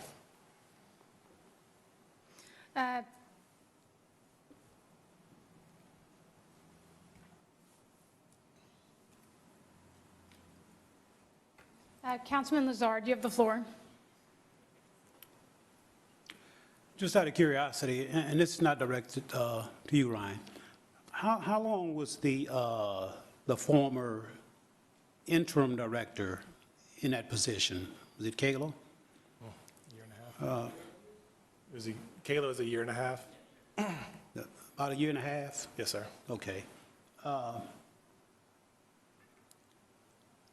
Is Ryan taking on any additional duties that Kayla didn't have?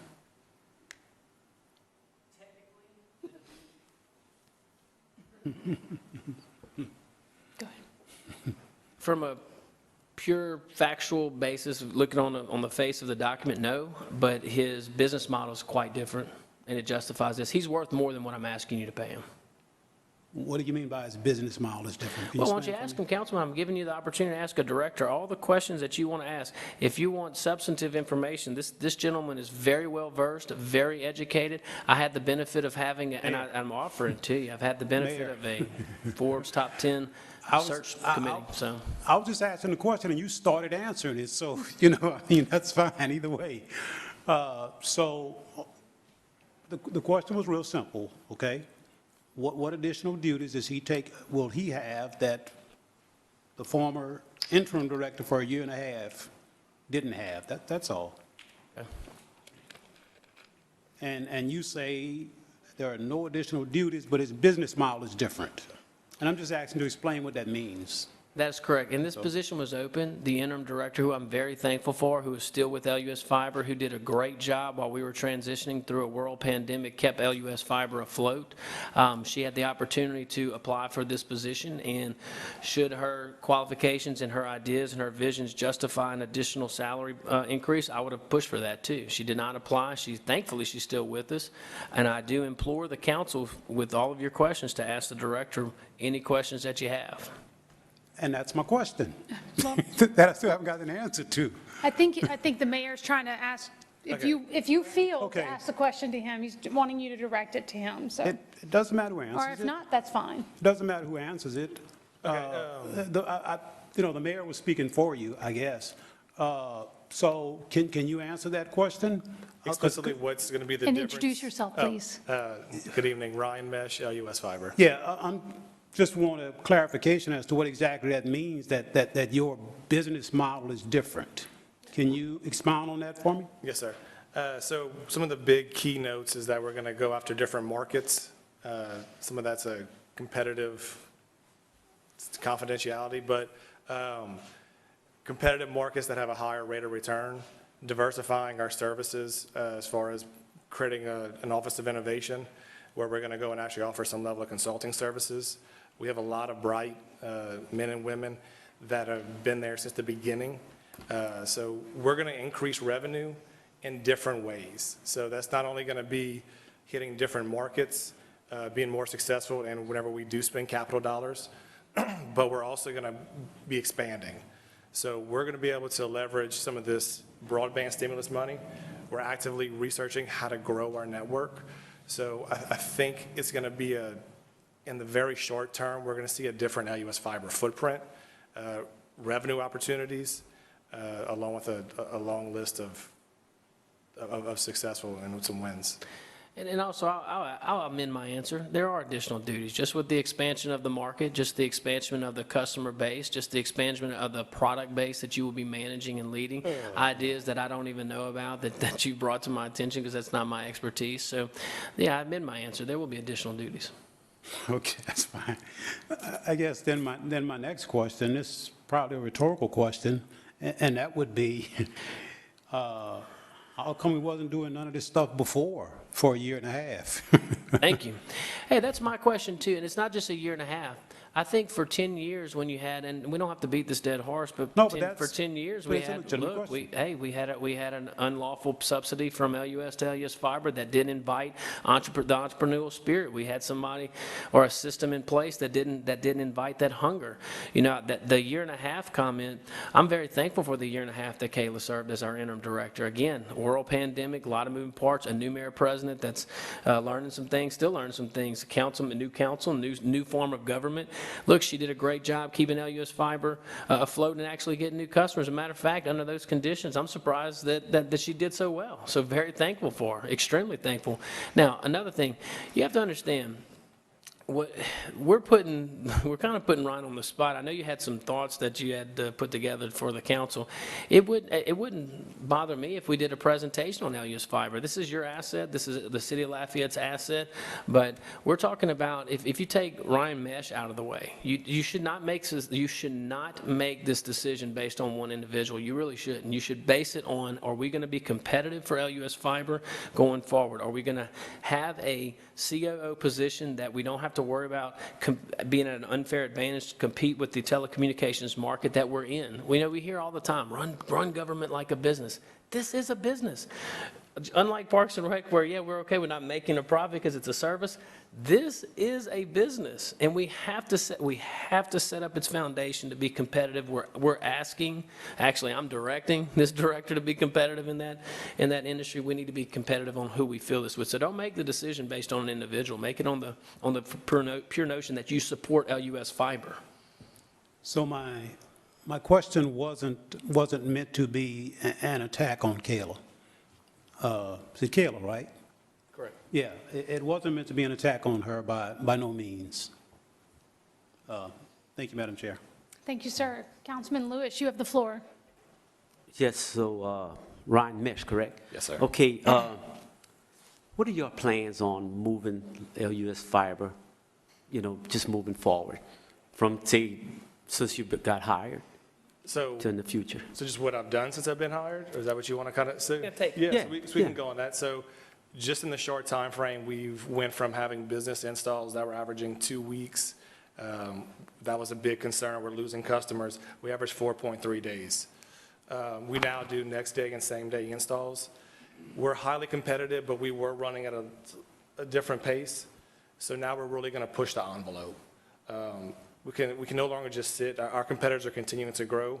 Like I said, there's going to be a lot of stimulus money out there. And if we don't shine quickly, we're going to be passed up. So we're investing in our infrastructure. It's older, so we need to go and be able to keep up with the needs. The pandemic showed us that. Also strategic partnerships with other communities.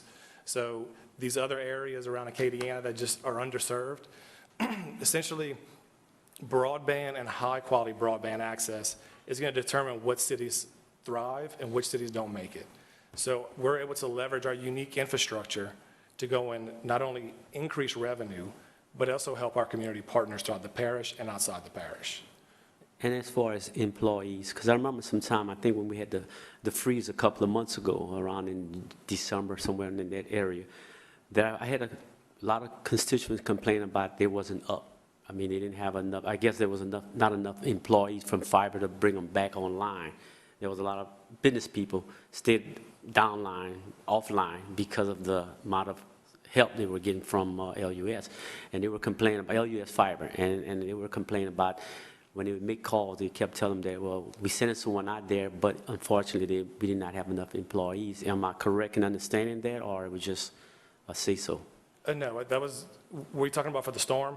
Yes. So since then, we've been in negotiations to get some intergovernmental agreements with these other providers. So by the time that storm hits, we already have, fiber optic splicers and technicians out. We've revamped our whole system so that we can go and better serve and quickly get these customers up. Okay. I think that's it right now. Oh, my next question is that as far as the firm, I need to direct it to the mayor, President. I'm sorry. The firm, there was a firm that more or less gave you the permission, not they gave you the permission, but gave you the authority or told you that there would be the salary. That's what I'm talking about, what Ms. Cook was talking about as far as the salary. They were saying that the salary is very competitive, correct? There was a firm that, who paid for that firm to make that decision? So there's two recommendations. Okay. There's our consulting engineers, which you guys all unanimously approved, so I definitely trust their opinion, and they recommended anywhere from $120,000 to $210,000. Then there's a linked executive search, which spawned about roughly 250 interested candidates. I think it's very prudent of us, me never running a telecommunication market. While I have the authority to appoint anybody that I choose, I would not be doing due diligence if I didn't rely on expert advice. And I feel like we went with the best. Linked executive search, again, Forbes top 10 2 years in a row. I don't think you can get much better than that. Their recommendation was anywhere from $236,000 to $325,000. Now keep in mind, that's with a salary plus bonus. We can't do bonus because it's a municipally run telecommunications market. But I do believe the $175,000 base salary, but with our total compensation, with retirement, things like that, makes this a very competitive spot. And look, Ryan, no offense, you may not be here forever. We need this position to be competitive. So if he's not, that we don't have to go back to a salary that's very much not competitive. If you want to compete, you need to be competitive. So I trust our consulting engineer. I hope you guys, and I know you guys do trust the consulting engineer. You wouldn't approve it if you didn't. I trust their recommendation of 120 to 210. I think 175 right in the middle is very fair, but also competitive. But I also trust our linked executive search consultant as well. And how much was the consultant was not? How much? How much? Did we pay him? Yeah. Is that what you're saying? How much do you remember? 35? It was a while. But we did pay him. Oh, That's yeah. my understanding. We did Well, pay him. absolutely. I don't know anybody that would work for free at that. Yeah. Well, no, I understand. I just want to make sure that I want the council members and everyone to know that we did pay him for that advice. Oh, absolutely. Yeah. Okay. Absolutely. And I thought it was, look, to get 250, over 250, I was about to say qualified candidates, they're not all qualified, but interested candidates, and to dwindle it down from a nation search, I appreciate that. Also, Attorney Hebert did mention about the consulting engineer. While it's not a requirement to get their approval, again, I'm not an engineer and I'm not a telecommunications CEO. I thought it was good exercise of good faith and, in accordance with my fiduciary duty to at least, when we got down to 2 candidates, to say, are they qualified? I didn't need them to make a recommendation. They didn't have the benefit of seeing all 250 folks that were interested, but the answer was yes to both of them, so I felt comfortable going forward, because I'm going to tell you, if they came back and said he's not qualified, well, then it doesn't make sense to move forward. So, okay, thank you. Thank you. Thank you, sir. Councilwoman Cook, you have the floor. Thank you, Madam Chair. I do find this quite awkward because, Ryan, this is not about you, and I appreciate that we said it's not, we're not. I understand. I don't think that you're not qualified. That is not the situation. I'm still struggling with the number. And when you accepted the position, did you understand that what was budgeted was 125? I did, with the exception that it was going to go to the 175. Okay, so you already offered that at the beginning. It's subject to approval. Subject to approval. Yeah, he was offered subject to council approval. Yes, subject to approval. because I'm sorry, but I'm still having trouble with that number. And if our, our consulting engineers gave us the range of 120 to 200, I'd like to think that all the programs that you're talking about, the increased revenues, all the things that we're going to do for LUS, right now, we're budgeted for the 125. Who's to say next year we take that, we increase it based on, what kind of performance and what kind of, activity we have in LUS, what improvements we see. So, I'd like to officially offer an amendment at this point, if I could please, to amend the salary to retain it at the 125. I'm not sure where legal is. Do I need? She's making an official motion to amend the current ordinance to read, instead of the proposed amount, to read to 125. That's her motion. Do we have a second to that motion? A motion. Second to that motion. I have a second by Councilman Lazard. Legal, is there anything you need to add to this, or? I'm sorry, your mic is live, so.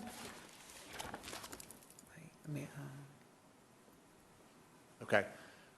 It may be that we need Mr. Hebert up here, and it might be a question for Ms. Toops, because the amendment, the body of the ordinance, this is just your typical formatting for a budget amendment. The actual numbers are reflected in the exhibit that's attached to the ordinance, and so it may be that we need some technical assistance as to where that number would be substituted in for, because you've got benefit line items and you've got salary and so forth. So if you look at the exhibit attached, now my question is, and I don't have the answer to this, is the current budget at 125? So it may not be that this amendment is appropriate. It's not needed. In other Mike, words, why don't you come back up? yeah. In other words, my thought, Ms. Chairperson, is that if you simply vote down the amendment, it stays at 125. Yeah, that was, I don't know what, I'm taking everyone's word for it that the current salary is 125, but there's no need for an amendment to this to say, I want to change it to 125. I think it's just, if you don't do anything with it, it stays status quo. Okay. So, not to get off topic, but while I'm up here, I looked at the answer to your question, and I looked at the budget ordinance for the 2018-2019 budget year, and also the date that the charter was voted on.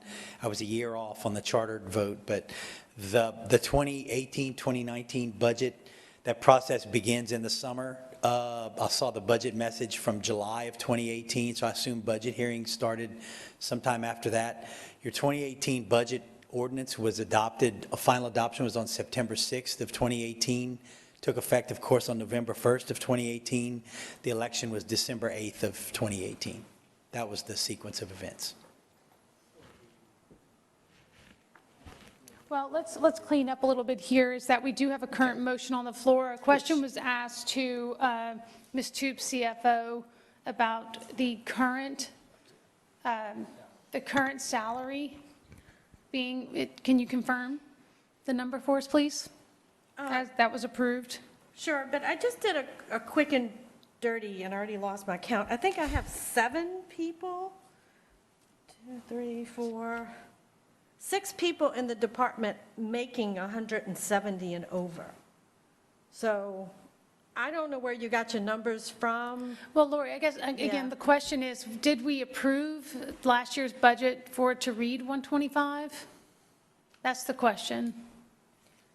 6 people, not counting that position, are making over 170 or over. Mm-hmm. So I'm not sure, yeah, I kind of really wonder where you got your numbers. But Lori, I'm asking a question about the. Yeah, it is 125. So it is, so at some point at the last year's budget, we all sat here and said 125 for a director of LUS Fiber seems good, and at no point was that mentioned, and somehow it must have been missed. It would. Oh, it was missed. I'll tell you. Hold on, I'm asking Lori a question. Well, she works for me. Okay, well, Mayor.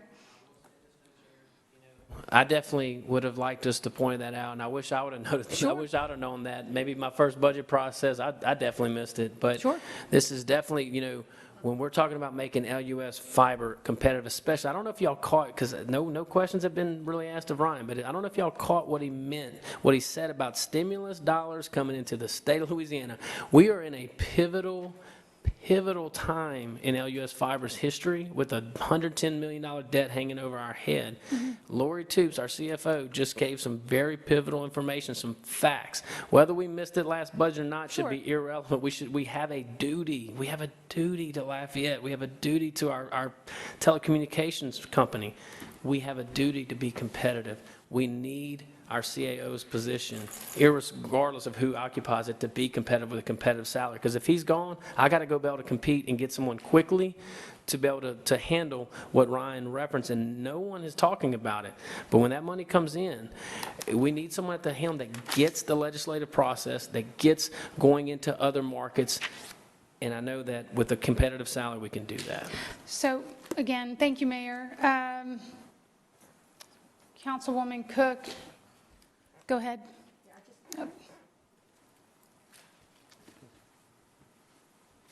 Go ahead, buzz in again, I'm sorry. Go ahead. Okay, so tell me what you just said again. So you're telling me that... It's a highly paid department.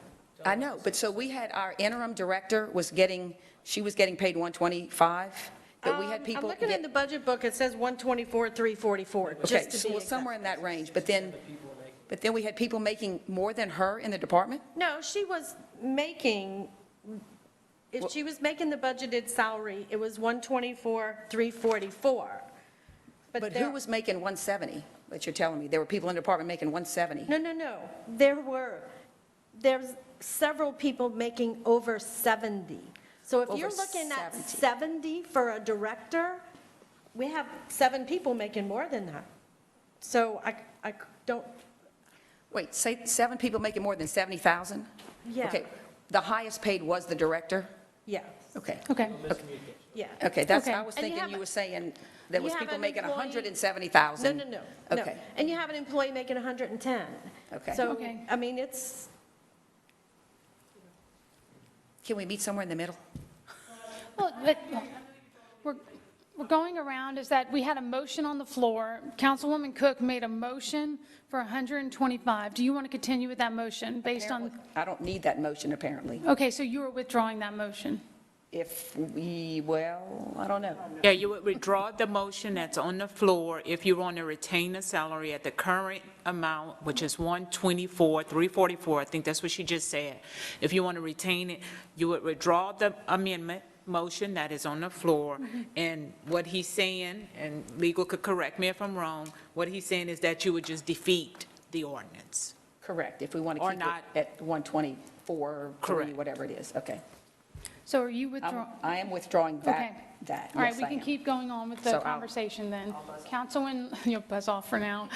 Councilman Lazard, you have the floor. I'm still kind of trying to figure out the process and the procedural part, okay?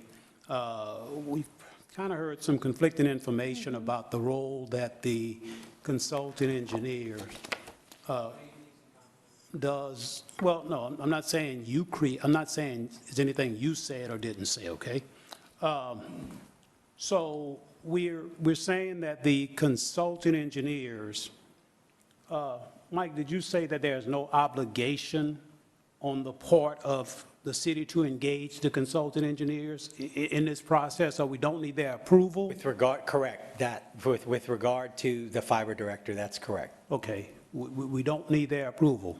Okay. Correct. Now back to you, Mayor. To what extent were they involved in this process? You know, at what stage did they get involved? And to what extent were they involved? And what was their final, you know, I don't want to say opinion because you said they didn't give an opinion, but however you want to call it, what was their final, you know what my question is, right? Okay. I think I do. Hold I on. wanna- yeah. Okay, you have it, yeah. I think I understand your question. I definitely understand the intent. And let me look, this is- clarify. I know it's okay. It's a Yeah. difficult situation. towards the very end, and again, I knew we didn't need it because I got advice from legal to tell me what my requirements were, but I felt it was good of me to do. I thought I was doing my due diligence, at least inquire on it.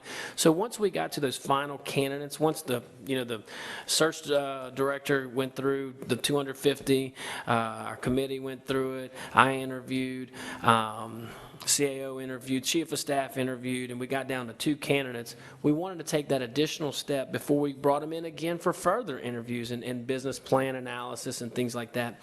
To just answer one question, are they qualified? Because the consulting engineer didn't have the benefit of having all those other discussions, nor I think just to have a layer of separation, have a layer of objectivity to it, say, look, are these guys qualified before we even go further? The answer was yes to both candidates. We went forward. We made a decision, and I know we made the right decision. So. Okay, so the only question to them was, were the final 2 qualified? Right, they did interviews. Ryan could probably tell you about it better than I can because he went through it. Okay, Ryan, what was the process? Which part? The consulting engineer? Yeah.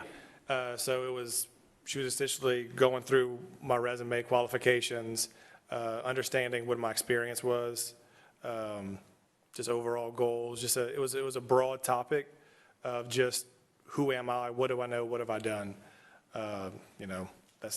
That was the conversation. Do you recall how long that interview lasted? It was 30 minutes to an hour. Okay. I think it lasted a little bit extra. I think there were some issues or something like there was a certain time constraint, but I don't recall the exact time frame. Okay. Did she ask for any additional information? She didn't. She did? She didn't? She did not, no, sir. Okay, thank you.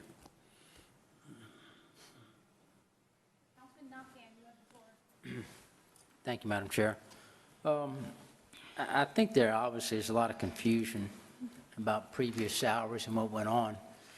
Ms. Toops, I'd like to try to take us back about 8 years or so ago when LUS and LUS Fiber existed. We had one director that was basically doing both jobs.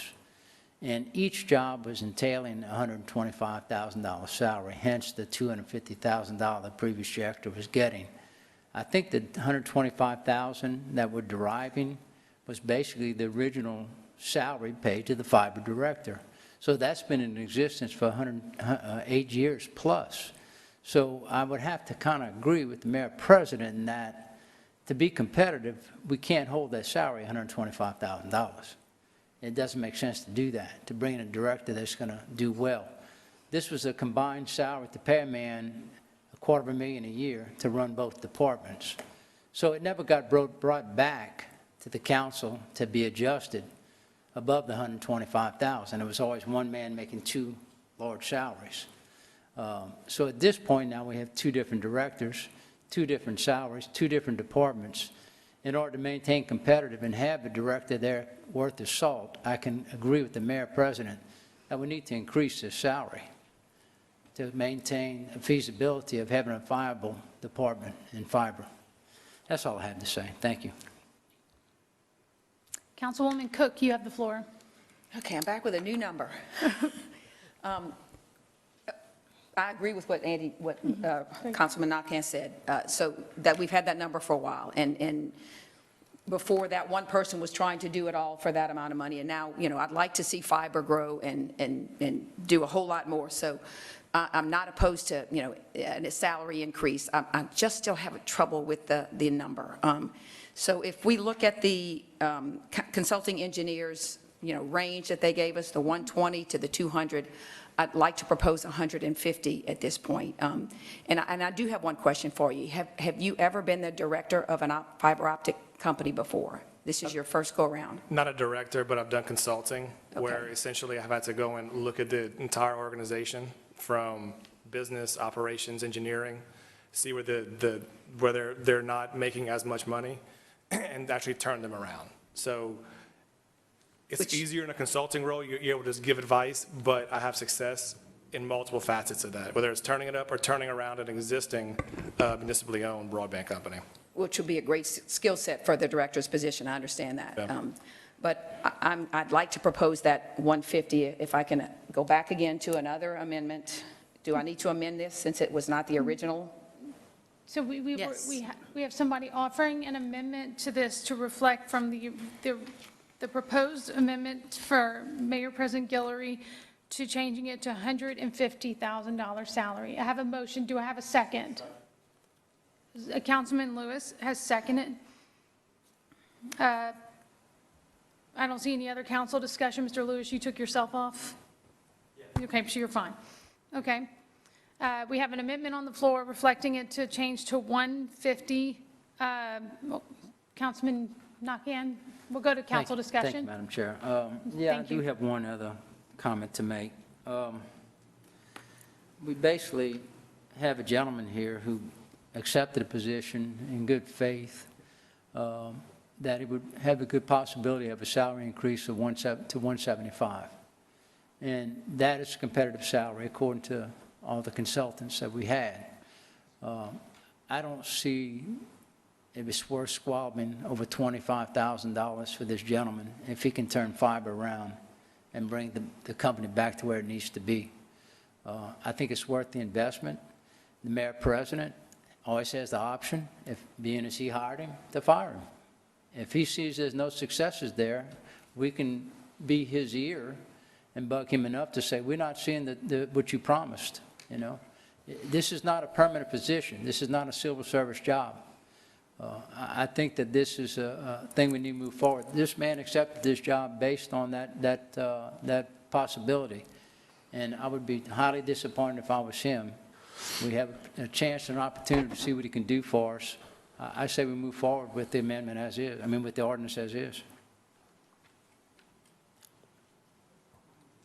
Mayor President, you have the floor. Yes, thank you, Madam Chair. And look, I appreciate that, Councilwoman. I know that you're trying, and I think that you see the benefit in being competitive, and that's the theme tonight because it's a reality. He is currently serving as the interim director because he's in a civil service position. To Councilman Nakhan's, and I'm going to be blunt, but to Councilman Nakhan's point, if he doesn't turn around, I will fire him. He knows that. I don't mean to be blunt, but we have a $110 million debt hanging over our head. Look, however you felt about fiber before in the past, 2020 taught us something different. Maybe the last 5 years taught us something different about telecommunications. So for someone to take a leap of faith with a mayor president that has extreme urgency in this regard, we need to not only be competitive, but we need to make sure that we properly compensate. And for someone to leave a civil service position to come in here knowing that if there's not performance, he will not have a job, I think it's only fair to fairly compensate him. I thought that was a very good point by Councilman Nakhan, not to be too blunt, not saying anything I hadn't told you before. But it's, we're here. And our back is against the wall with fiber. We are now at a point where I see a positive light. I really do. I'm a fiber customer, okay? I'm liking what I'm seeing, but as a mayor president, I'm liking what I'm seeing. And I know the direction of fiber. I know that we have great things on the horizon, and I know that this person has the ability to take us where we need to be. So I do ask you, while I appreciate it, I ask you to keep going in that direction and go to a figure that is right in the middle of where our consultants recommend it to be. So thank you. Thank you. Councilwoman Cook, you have the floor. Okay, last time, I'd like to think that 150 is fair. I think that's a fair salary. It was right in the middle of what was suggested. There's always room for improvement on the salary after the first year. So, there's room to make adjustments on it. So, again, I'm probably looking like the meanie here, but I still believe that I'd like to stick with that if that's, okay with everyone or not okay, but I'm sticking with it. So I'm going with it. All right, let's vote on the amendment. No, that's council discussion. Do we have any public comment? No public Can I make just a quick comment? I apologize. So Fort Collins in Colorado just got their director, I think, a couple years ago. It's municipally owned broadband. I think he's at over 200, if not 250. Just want to kind of just show you some of the other guys. I think EPB, he's at 300. And I'm open to, if I don't perform, I've been told I'm out, as I should be. So I look forward to be able to prove it right. Yeah. What size companies are those, or how many employees? EPB is almost double the size. However, Fort Collins is not. They're a startup right now.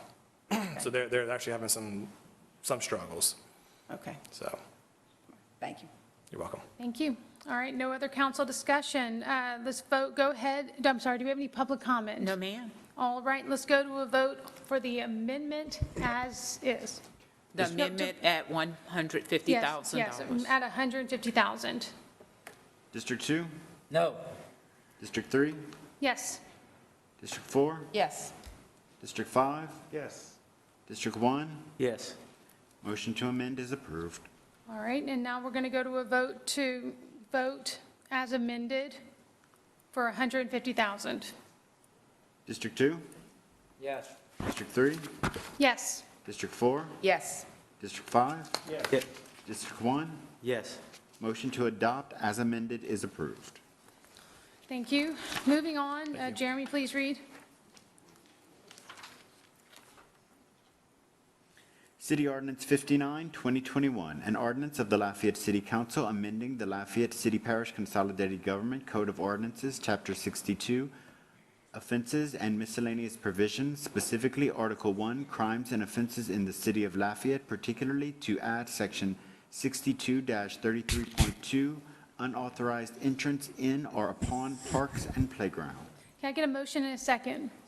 I have a motion by Lazard, second by Cook. Council discussion. I actually had a quick question that just came to my mind. Maybe, I don't know, just happened to think, is this is on a city council ordinance, but does this also pertain to the parish parks as well? Or are they going to have their, I figured you'd be able to answer that. No, thank you. So in the past, it may have, but Yeah. because we've worked with the municipalities and the other parks outside the city limits, it's no longer relevant, but a very good question. So this would only be within the city limits. All right, thank you, Mayor. That's all I had. And then Councilman Lazard, you have the floor. Yes, Paul, can you, Paul, yes. Yeah. I'm looking over here. Legal, your mic is hot. Paul, what are the penalties for violation of this ordinance? And can you reference the source from as well, please? Sure, under the LCG Code of Ordinances, because there's not a specific penalty stated in 33.2, there's a general penalty in the Code of Ordinances under Chapter 1, Section 9. It would be 1-9. I think it's subparagraph C, if I'm remembering correctly, but it's definitely in 1-9. General penalty for violation of the code for an act that's declared unlawful, which this is in 33.2, is up to a $500 fine or 6 months in prison or both for each offense. Okay. Can we amend the, can we add our own penalty provisions to this ordinance? You Can could we amend offer the an ordinance? amendment to amend the actual provision that's being proposed of 6233.2 and add a specific penalty for that unlawful activity. Okay. Got a couple of issues, but one of them has to do with the penalties. And I think the penalties are a little too steep, in my opinion, for being in the park. Well, and let me clarify this. Those are maximum. In other words, it's not to exceed 500 or 6 months. That makes sense. I That makes understand. sense.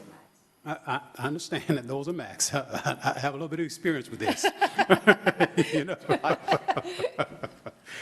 So, but I still have an issue. I think it's entirely too steep for being in the park.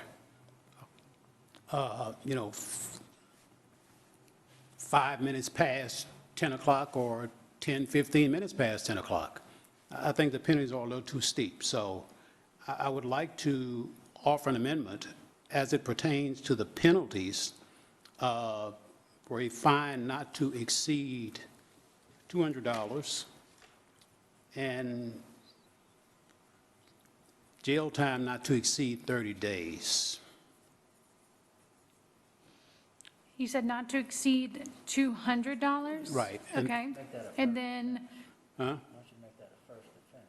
Because if it's a habitual offender, Well, I think that's, How about we have some more discussion, because there's a few other people that want to speak, yeah, well, that you would like to make the motion. that's my, yeah, Okay. yeah. So we'll start, I do have a few other Okay. issues with it, so you want me to finish up Yeah. while I'm here? Okay. Is Hollis here? Is Hollis still here? We do have Chief Glover here. Chief Glover, mind you, Okay. works security as Okay. far as the Parks and Recreation. Yeah, that's fine. Do you need him up?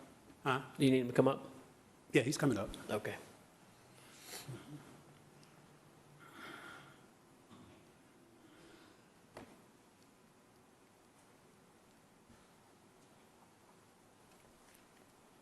Chief, did you have any input in the drafting of this ordinance? I looked at some of it from the legal standpoint. I did not give any input. I agreed with it, particularly the hours of park closure, but Okay. in terms of the fines, no. Okay, so you didn't really have any input in it, in the drafting of it? Not in the fines, just agreeing, looking and reading. Just the hours part? Yes. You agree with the hours part? Yes. Okay, that's cool. So you really can't answer my question then. We do have Greg here, right? We do. Right? Mr. Logan? I'm not able to, well, I think that mic is yours. Is it hot? I think so. There we go. And identify yourself, please. Gregory Logan, Lafayette City Parish Attorney. Greg, are we going to make, I don't see any exceptions in here for like special events? Or for example, if somebody rent a center for a function, and that function goes past 10 o'clock, okay? How do we... We would address that in the rental agreement. That would be an exception that we could address in the rental agreement. I mean, basically, this is dealing with after-hours parties in the parks. I do not think the police will be writing tickets for a family leaving the park 10 or 15 minutes late. It's 10 o'clock at night. It's time for the parks to close. It's been a security issue. And again, that's what the criminal justice process is for, and I think the judge will set the fine accordingly. It's a maximum fine. No, I mean, I have no, I'm not debating the hours, and I'm certainly not debating the need for the ordinance, okay? Okay. That's not an issue for me. And Councilman Lazard, I might be able to add something to that as well. The way the ordinance is written, in your circumstance of a party maybe going after 10 o'clock, 10:05, 10:15, whatever, the police officer or whoever it may be that comes upon that cannot write them a citation for violating the code because they have to first tell them, okay, now it's time to leave. It's only when they fail or refuse to leave and they've been forbidden to stay is when they now become in violation of the code. I understand that. Okay. Yeah, I understand that fully and completely. I would just be a whole lot more comfortable if we actually had the language in the ordinance, you know, pertaining to what I just mentioned. I would just be a lot more comfortable if that language was actually, you know, was actually in the ordinance. Just me. The other question for you, Chief, is will police officers be directed to strictly enforce this ordinance with no exceptions? And my concern is that this ordinance is applied fairly across the board. Yes. I certainly think that anytime a law like this is passed, equality in application is a must, and that's going to fall on me. I'll be reviewing it, making sure things are properly done. If I can be blunt, yeah, please do. I will not stand for misapplication in enforcing the law. And that falls on me, and I'll make sure that if a citizen has a complaint about a misapplication when it comes to equality, if a member of the council has a complaint, or any citizen has a complaint, I'll be addressing it just like I do. I give my number out publicly to people, they can call me. In addition to that, this is a safety measure where we're trying to do things to make the parks safer in terms of lighting, posting signs, putting up cameras, even down to the police department buying what we call blue phones. These are the things that if something is going on in the park, somebody can run over and say, we need the police. So this is in conjunction, and it's something we think will help us to be safer. And I'm good with all that. I'm good with all that. I agree with all that. So I guess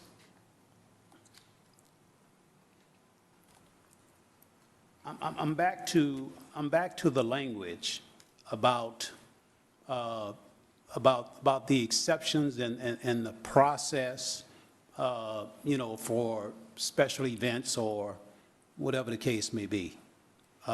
So do I The police department issues all of those permits when there's something going on in the park. That comes through the Office of Unusual Occurrences or Special Events. So when they put together this contract and it's signed, it's approved by the police department. Language can be in it that you go beyond. Well, let's just make sure that the, that rental agreement or whatever, maybe we have to amend it to include some language to address that. Yeah, I would be a whole lot more comfortable with that. Can you be more specific on what language you would like to include? I guess well, he still has the floor, so let's, do you? I have a recommendation if. Yeah, go ahead. Okay. Thank you, Councilman. Perhaps we could have a motion to include language that would have an exception in accordance with a contract with Lafayette Consolidated Government. That's fine. So when they rent it, perhaps. So maybe if a Yeah. council would consider that. That's support that. That's exactly where I'm going with it. That will take care of that.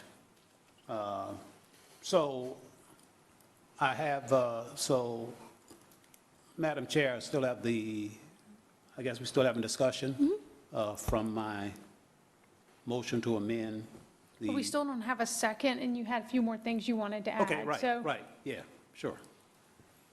Okay. are you ready to make your motion, or do you want to give the floor to others and come back and make that official motion? I mean, I'll make the motion, and we'll have to continue the discussion, I guess. However you want to do it.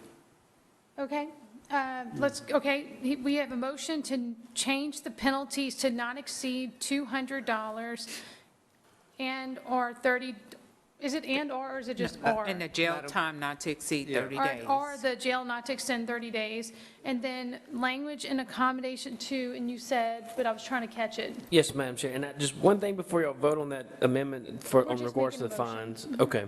So the language would, just for you to consider, would be language to include an exception in accordance with a contract with Lafayette Consolidated Government. Contract with Lafayette Consolidated Government. And Madam Chair, I can give you some language for the fine and penalty. It would be a sentence at the end of the current proposed Perfect. provision, and it would read, "Any person found guilty of a violation of this section shall be punished by a fine not exceeding $200 or imprisonment for a term not exceeding 30 days, comma, or both such fine and imprisonment, period." That would be the sentence. All right, so we have those two motions on the floor. Do I have a second? Well, we're doing this first. We can go to comments. Do I have a second on that? Okay. Second by Councilwoman Cook.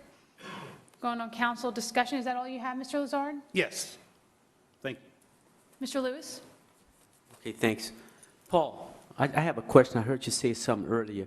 If someone is in the park after these hours that we're getting ready to vote on, the police, from my understanding, or maybe the chief can answer that, they more or less give them a warning. And if they do not leave, that's when we give them a penalty or something like that. Or soon the police officers find someone and say, hey, the hours are over with. You should have been gone from the park at 10 o'clock, or and it's 10:30 or it's 11 o'clock. So does that automatically give them a fine?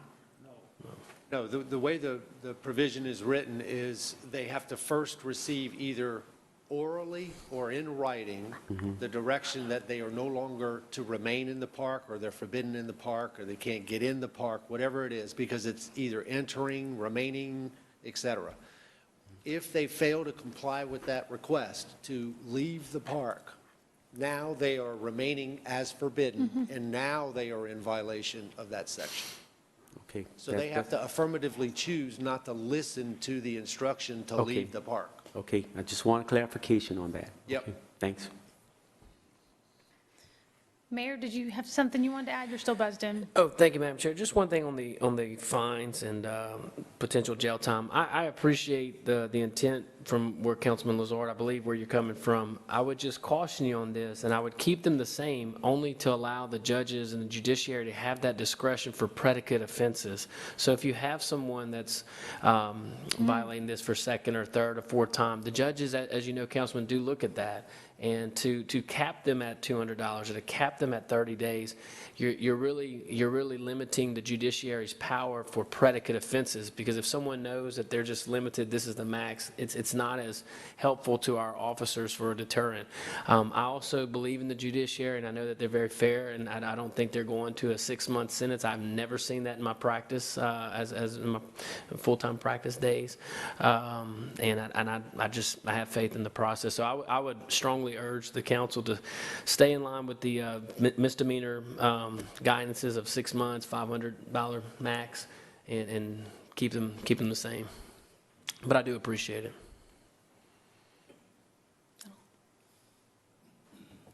All right, Councilman Nakhan, you have the floor. Thank you, Madam Chair. I can see Mr. Lazard's intent in his amendment regarding the fines, but in some ways I agree with the Mayor President too, that this lowering of the fine in the 30 days should be for a first offense only. After that, the judge should have the discretion. If there's habitual offenders of this ordinance, then it needs to be addressed in a stronger manner. Because obviously, if $200 is not going to deter them, then we need to increase it. So I would say to me, if you don't mind adding the verbiage for a first offense, and then after that, going back to the original fine. Thank you. Chief, I have a question. In your experience since you've been here, is this, I know that a lot of other parks have these times. I know the Monkus Park plans on, when they officially open, having times that people, and it's the same times we've selected here. So in your time here, are you seeing a lot of accidentals? Do you see this being a common issue? The downtown parks, definitely. There are some residential areas too where we see problems. Yeah.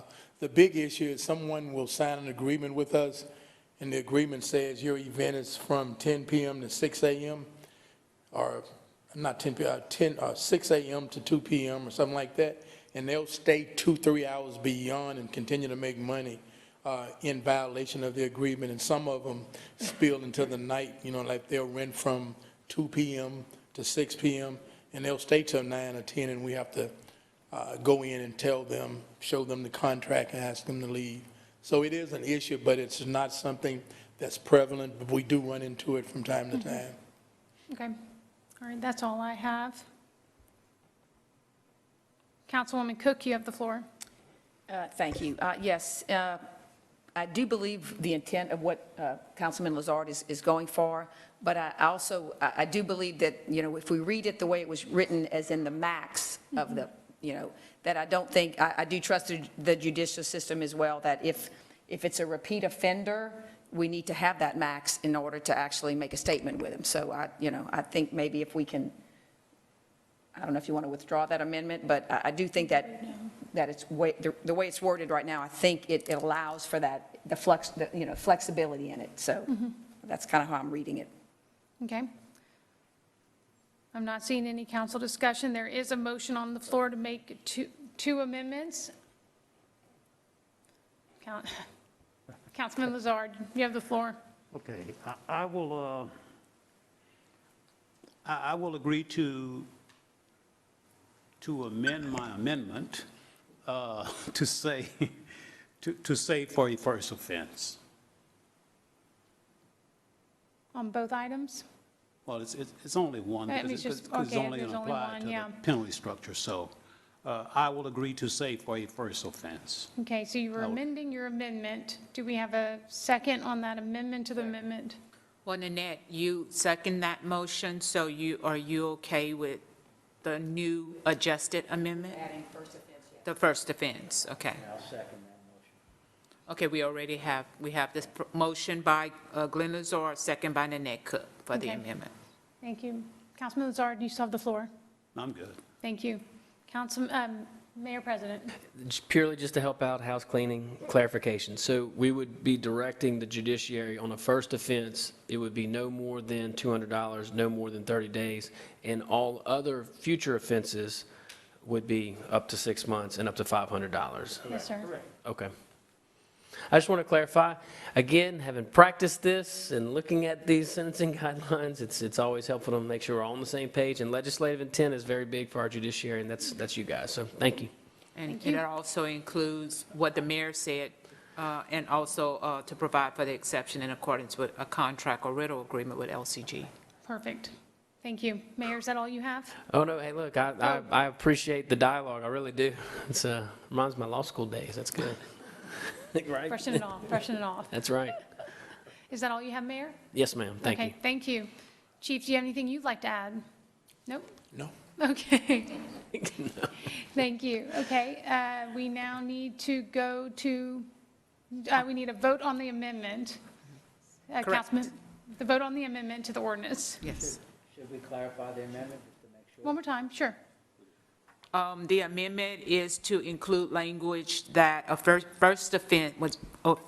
offense in the penalties would not exceed $200 or imprisonment not to exceed 30 days, but it could be up to the $500 that, for future subsequent offenses. And also it includes, provide for an exception in accordance with the contract or rental agreement with LCG.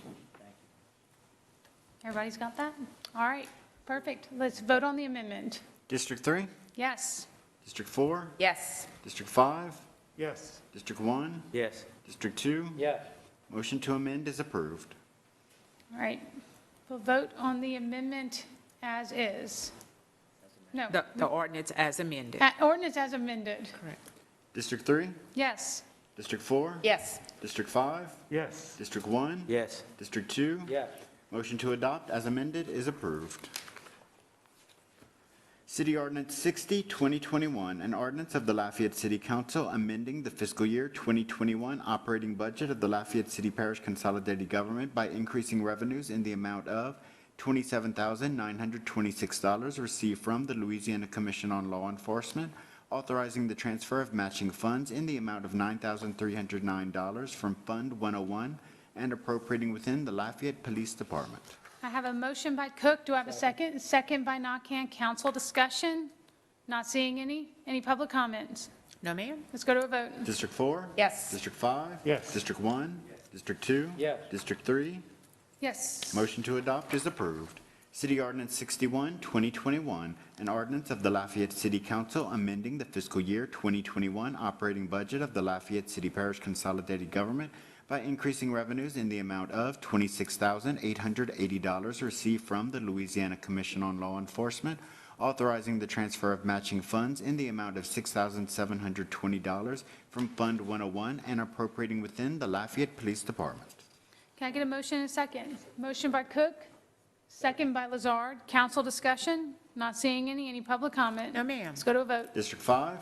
Yes. District 1? Yes. District 2? Yes. District 3? Yes. District 4? Yes. Motion to adopt is approved. City Ordinance 62, 2021, an ordinance of the Lafayette City Council amending the fiscal year 2021 operating budget and capital budget of the Lafayette City Parish Consolidated Government by increasing the use of fund balance in Fund 101 and Fund 401 in the amount of $5,850,000 and appropriating within the Public Works Department Capital Improvements Division for additional funding needed for new drainage projects. Oh, everyone wants to motion and second this one. I have a motion by Nakhan, second by Cook. Council discussion? I'm not seeing any public comment. Yes, ma'am. We do have one speaker, Dr. Randy Pilgrim.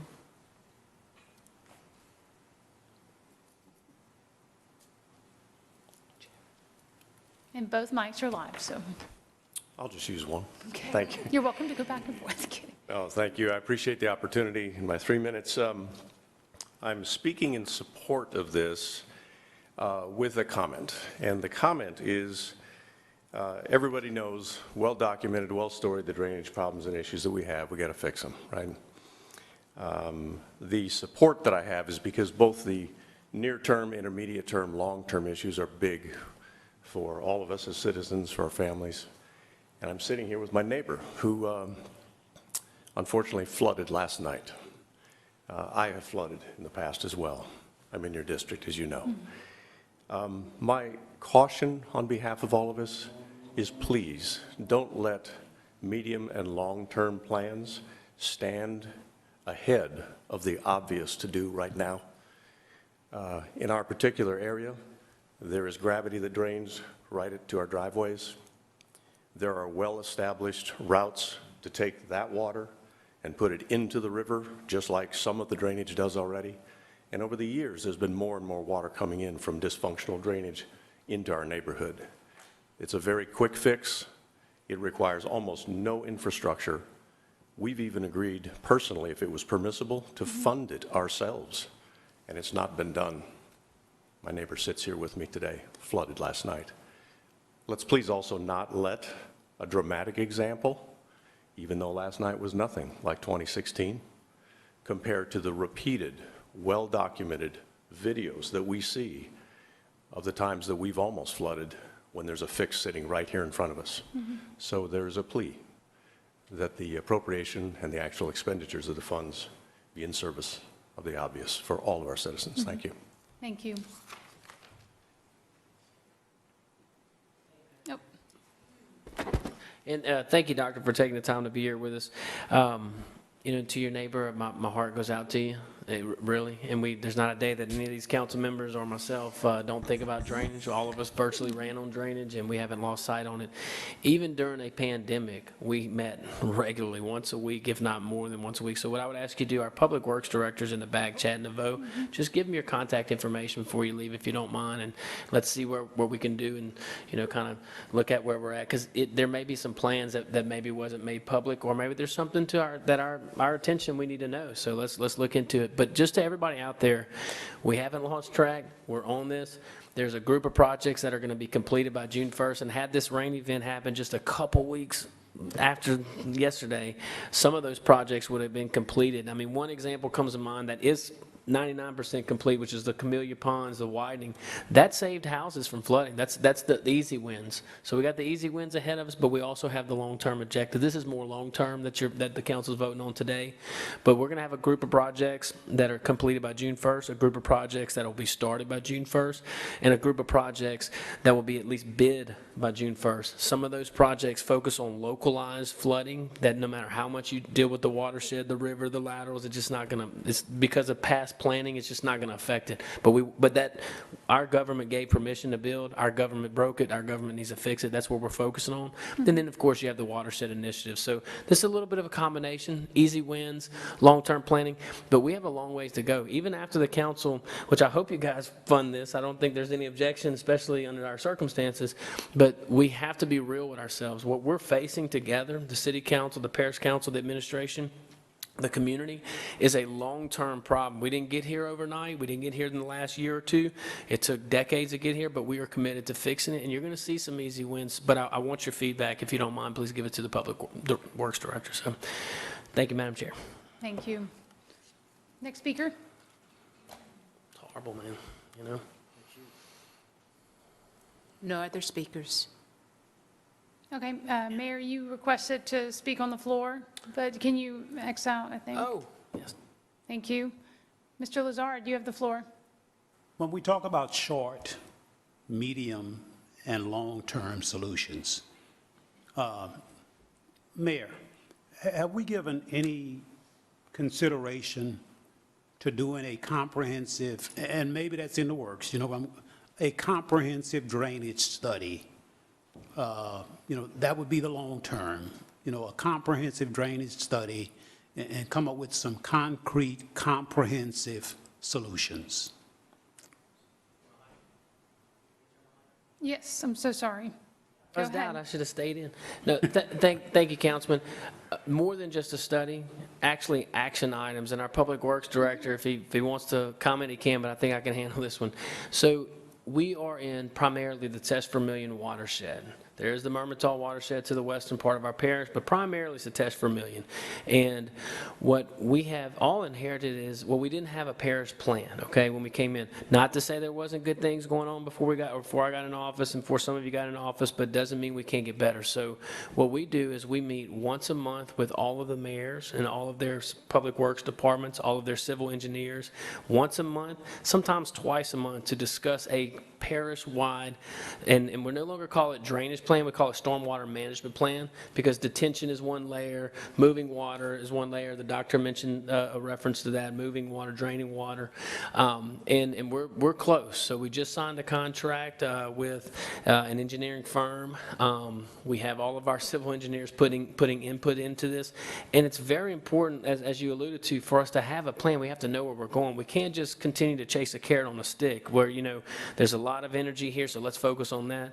We want to look at this as a very methodical, very scientific-driven approach. But I defer to the engineers and the scientists, and I say scientists very literally because we have UL involved, and so we have our academic side, we have our field side as far as the engineers go, and we have a lot of things that are going to be very happy for, or very positive for our parish in the near future. That plan's probably, Chad, help me out here, maybe 6 months away from being finalized, but we're very close to actually seeing movement. Now, on that note, we can't just wait for a plan to come around to not address issues. So we spent the last year, like I said, we didn't just come up with these 3 lists of these projects, June 1st, completed by June 1st, started by June 1st, bid by June 1st. June 1st hurricane season, we set that as a benchmark when we took office on June 6, 2020. We have met that deadline. June 1st, 2021, there's going to be 3 other buckets. And I'll obviously present and keep the councils involved and the public informed. But we have a lot of work to do. So I'm happy that we're going to have a plan, but we're not waiting for the plan to be complete to have action. And that's why I classified that as a long-term solution. I'm with you. All right. Thank you, gentlemen. All right, that's it for public comment. Let's go to a vote, please, to adopt. District 1? Yes. District 2? Yes. District 3? Yes. District 4? Yes. District 5? Yes. Motion to adopt is approved. Joint ordinance for final adoption. This is a public hearing. Speaker sheets are available for anyone wishing to address the council. The 3-minute rule does apply. Joint Ordinance 16, 2021, a joint ordinance of the Lafayette City Council and the Lafayette Parish Council authorizing the Lafayette City Parish Consolidated Government to sell at public internet auction surplus miscellaneous movable property which are no longer needed for public purposes as per the attached list internet auction. So moved. Second. Why don't you take over?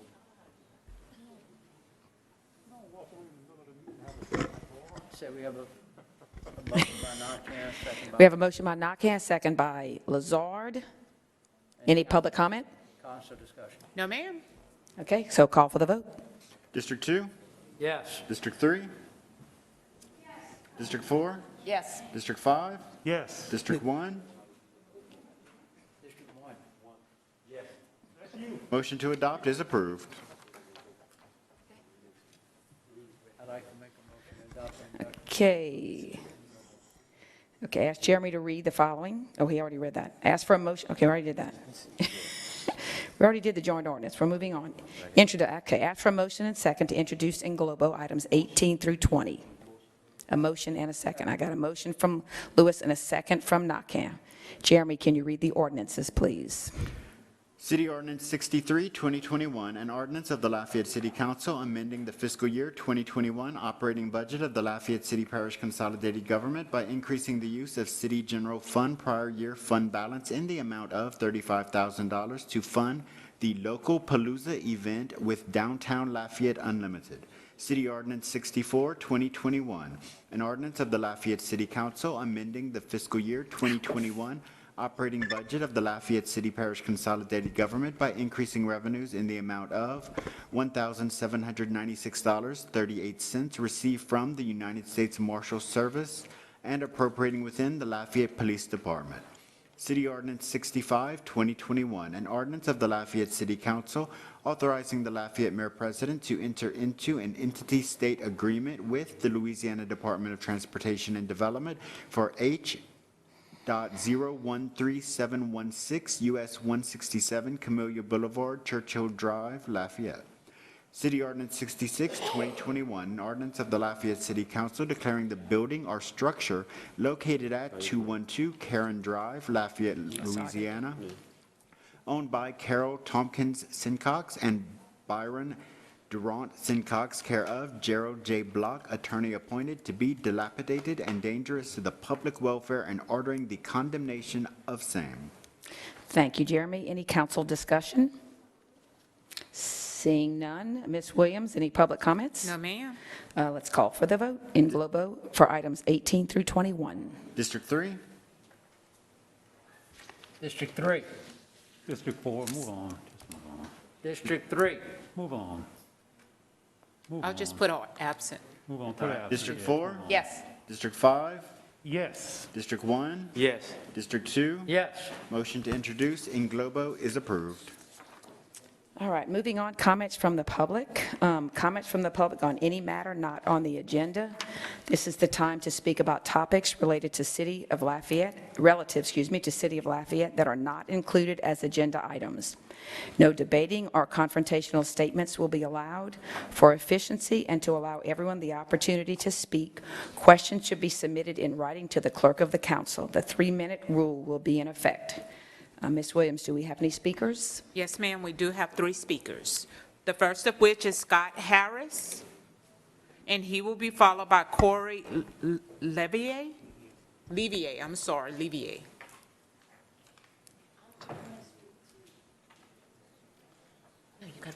evening.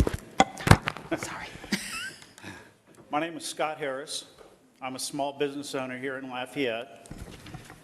My wife and I own Evangeline Thruway Storage. We also own another self-storage facility called Gardwell Self-Storage on Johnston. We rent trucks. We store boats and RVs. In the past 18 months, we've had approximately a dozen catalytic converters stolen from our rental trucks, from our customers' boats and RVs.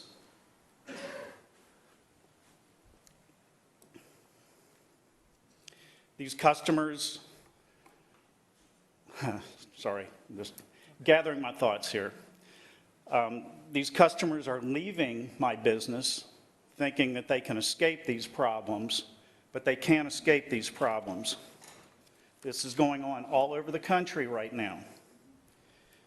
Last month, about a month ago tonight, I had 7 catalytic converters stolen from my customers.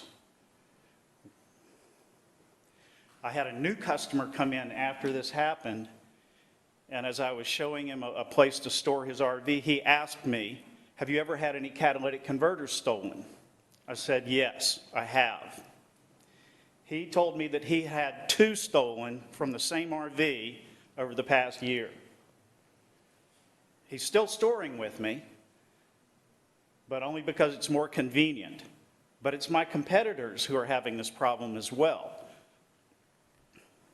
Our tire vendor, the guy who changes the tires on our rental trucks, 3 of his trucks have had catalytic converters stolen. These things cost about $1,000 to replace each one. I don't know how much the thieves are getting for these things, but they can walk over to a salvage yard or drive to a salvage yard on Cameron Street that has a large sign that says, "We buy catalytic converters." They walk in there, they plunk the catalytic converter on the counter, the salvage yard pays them, and they walk out with cash. No questions asked. They're selling these things for the precious metals, palladium, rhodium, I don't know how to pronounce it, but this stuff sells for $25,000 an ounce. I'm just the tip of the iceberg here. I'm a small business. I'm a mom and pop business. My wife does the accounting. I do the maintenance. We both do property management. I was out cleaning up flood debris from my parking lot this morning. I'm up. This is just for awareness. We need to do something about this. Thank you. Next speaker, Corey Olivier, followed by Lydia Romero.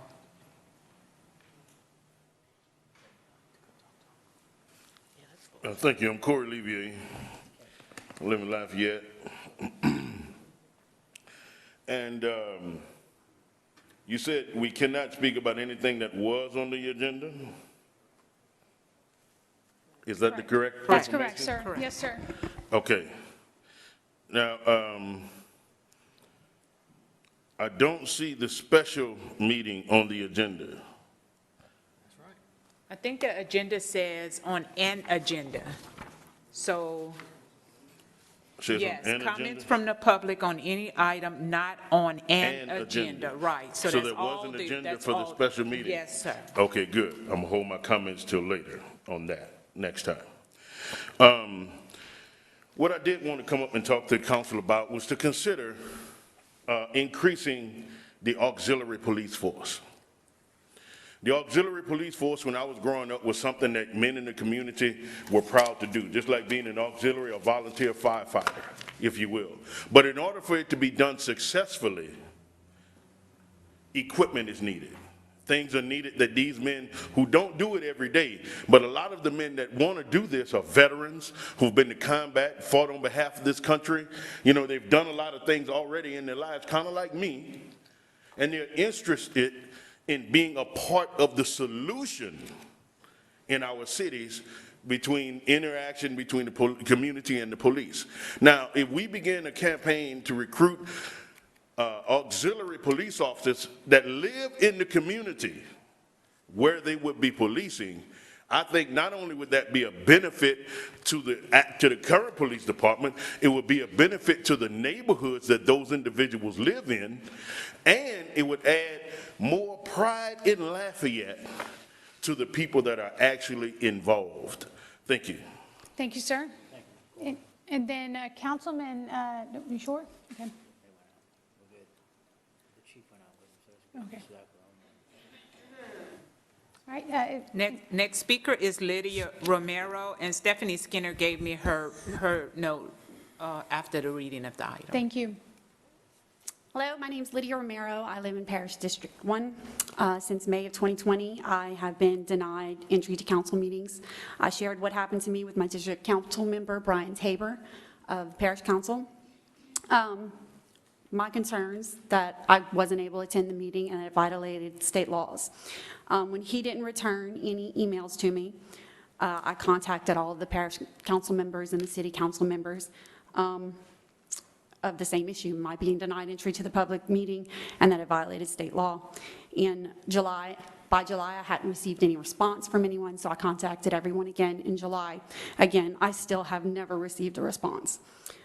Even though all my attempts to get help from everyone was ignored, I continued to try to attend public meetings and throughout the last year, and also sent other emails to all members.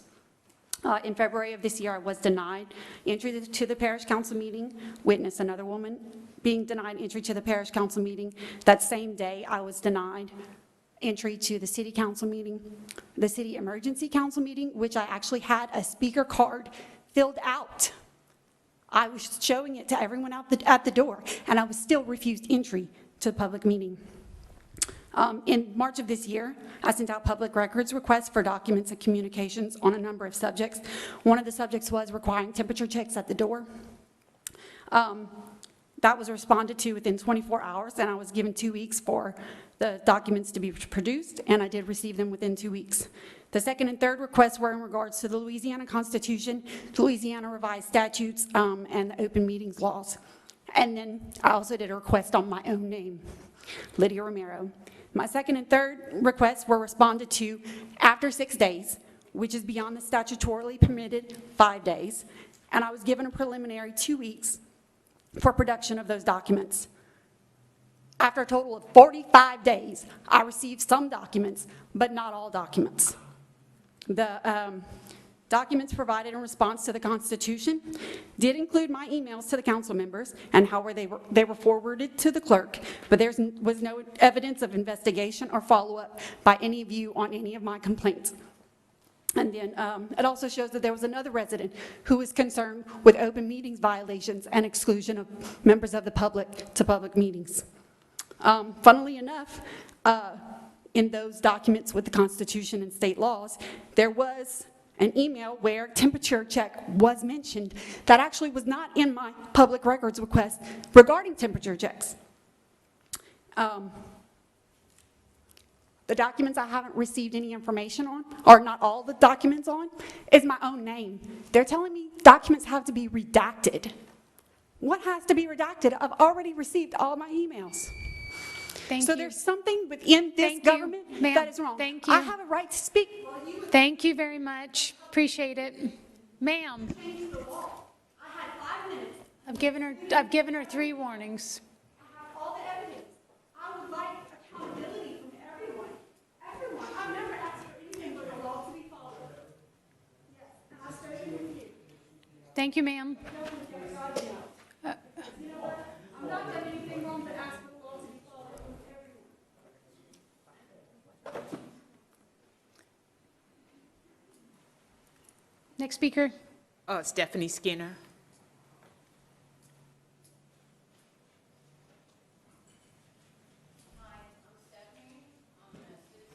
Homemaker. I have a question. Could I ask the chief something really quick about the training? No questions. Well, But after you speak, you can grab him on the back. I have I mean, a no, comment. not grab him on the back. You can grab him when you're finished. I have a comment, though. You can okay? make a comment. I hope that with that money, that police training money, that you're training for civil unrest in case something happens. We don't want the Soros-funded Marxist, BLM, Antifa. I'm not smiling, sir. They do terrible damage. They commit crimes. They burn cities. They tear down statues. And I want the citizens of Lafayette protected because these people are trained terrorists, okay, and they're paid to do exactly that. And then what they'll do is they'll have roaming mobs, rent-a-mobs. They'll come in on buses if we let them. And then they'll go through neighborhoods and they'll start harassing people and destroying property. And I want to make sure that they're ready for that so we can prevent that from happening in our beautiful little area. Thank you. You know, we don't want that to happen. Yeah. And we're not going to, people need to go to jail when they do stuff like that. You can't threaten people. You can't destroy people's property and threaten people's lives and injure people. Thank you. Thank you. Thank you. No other speakers, Madam Chair. All right. And with that, council meeting's finished. Thank you all. Have a good night.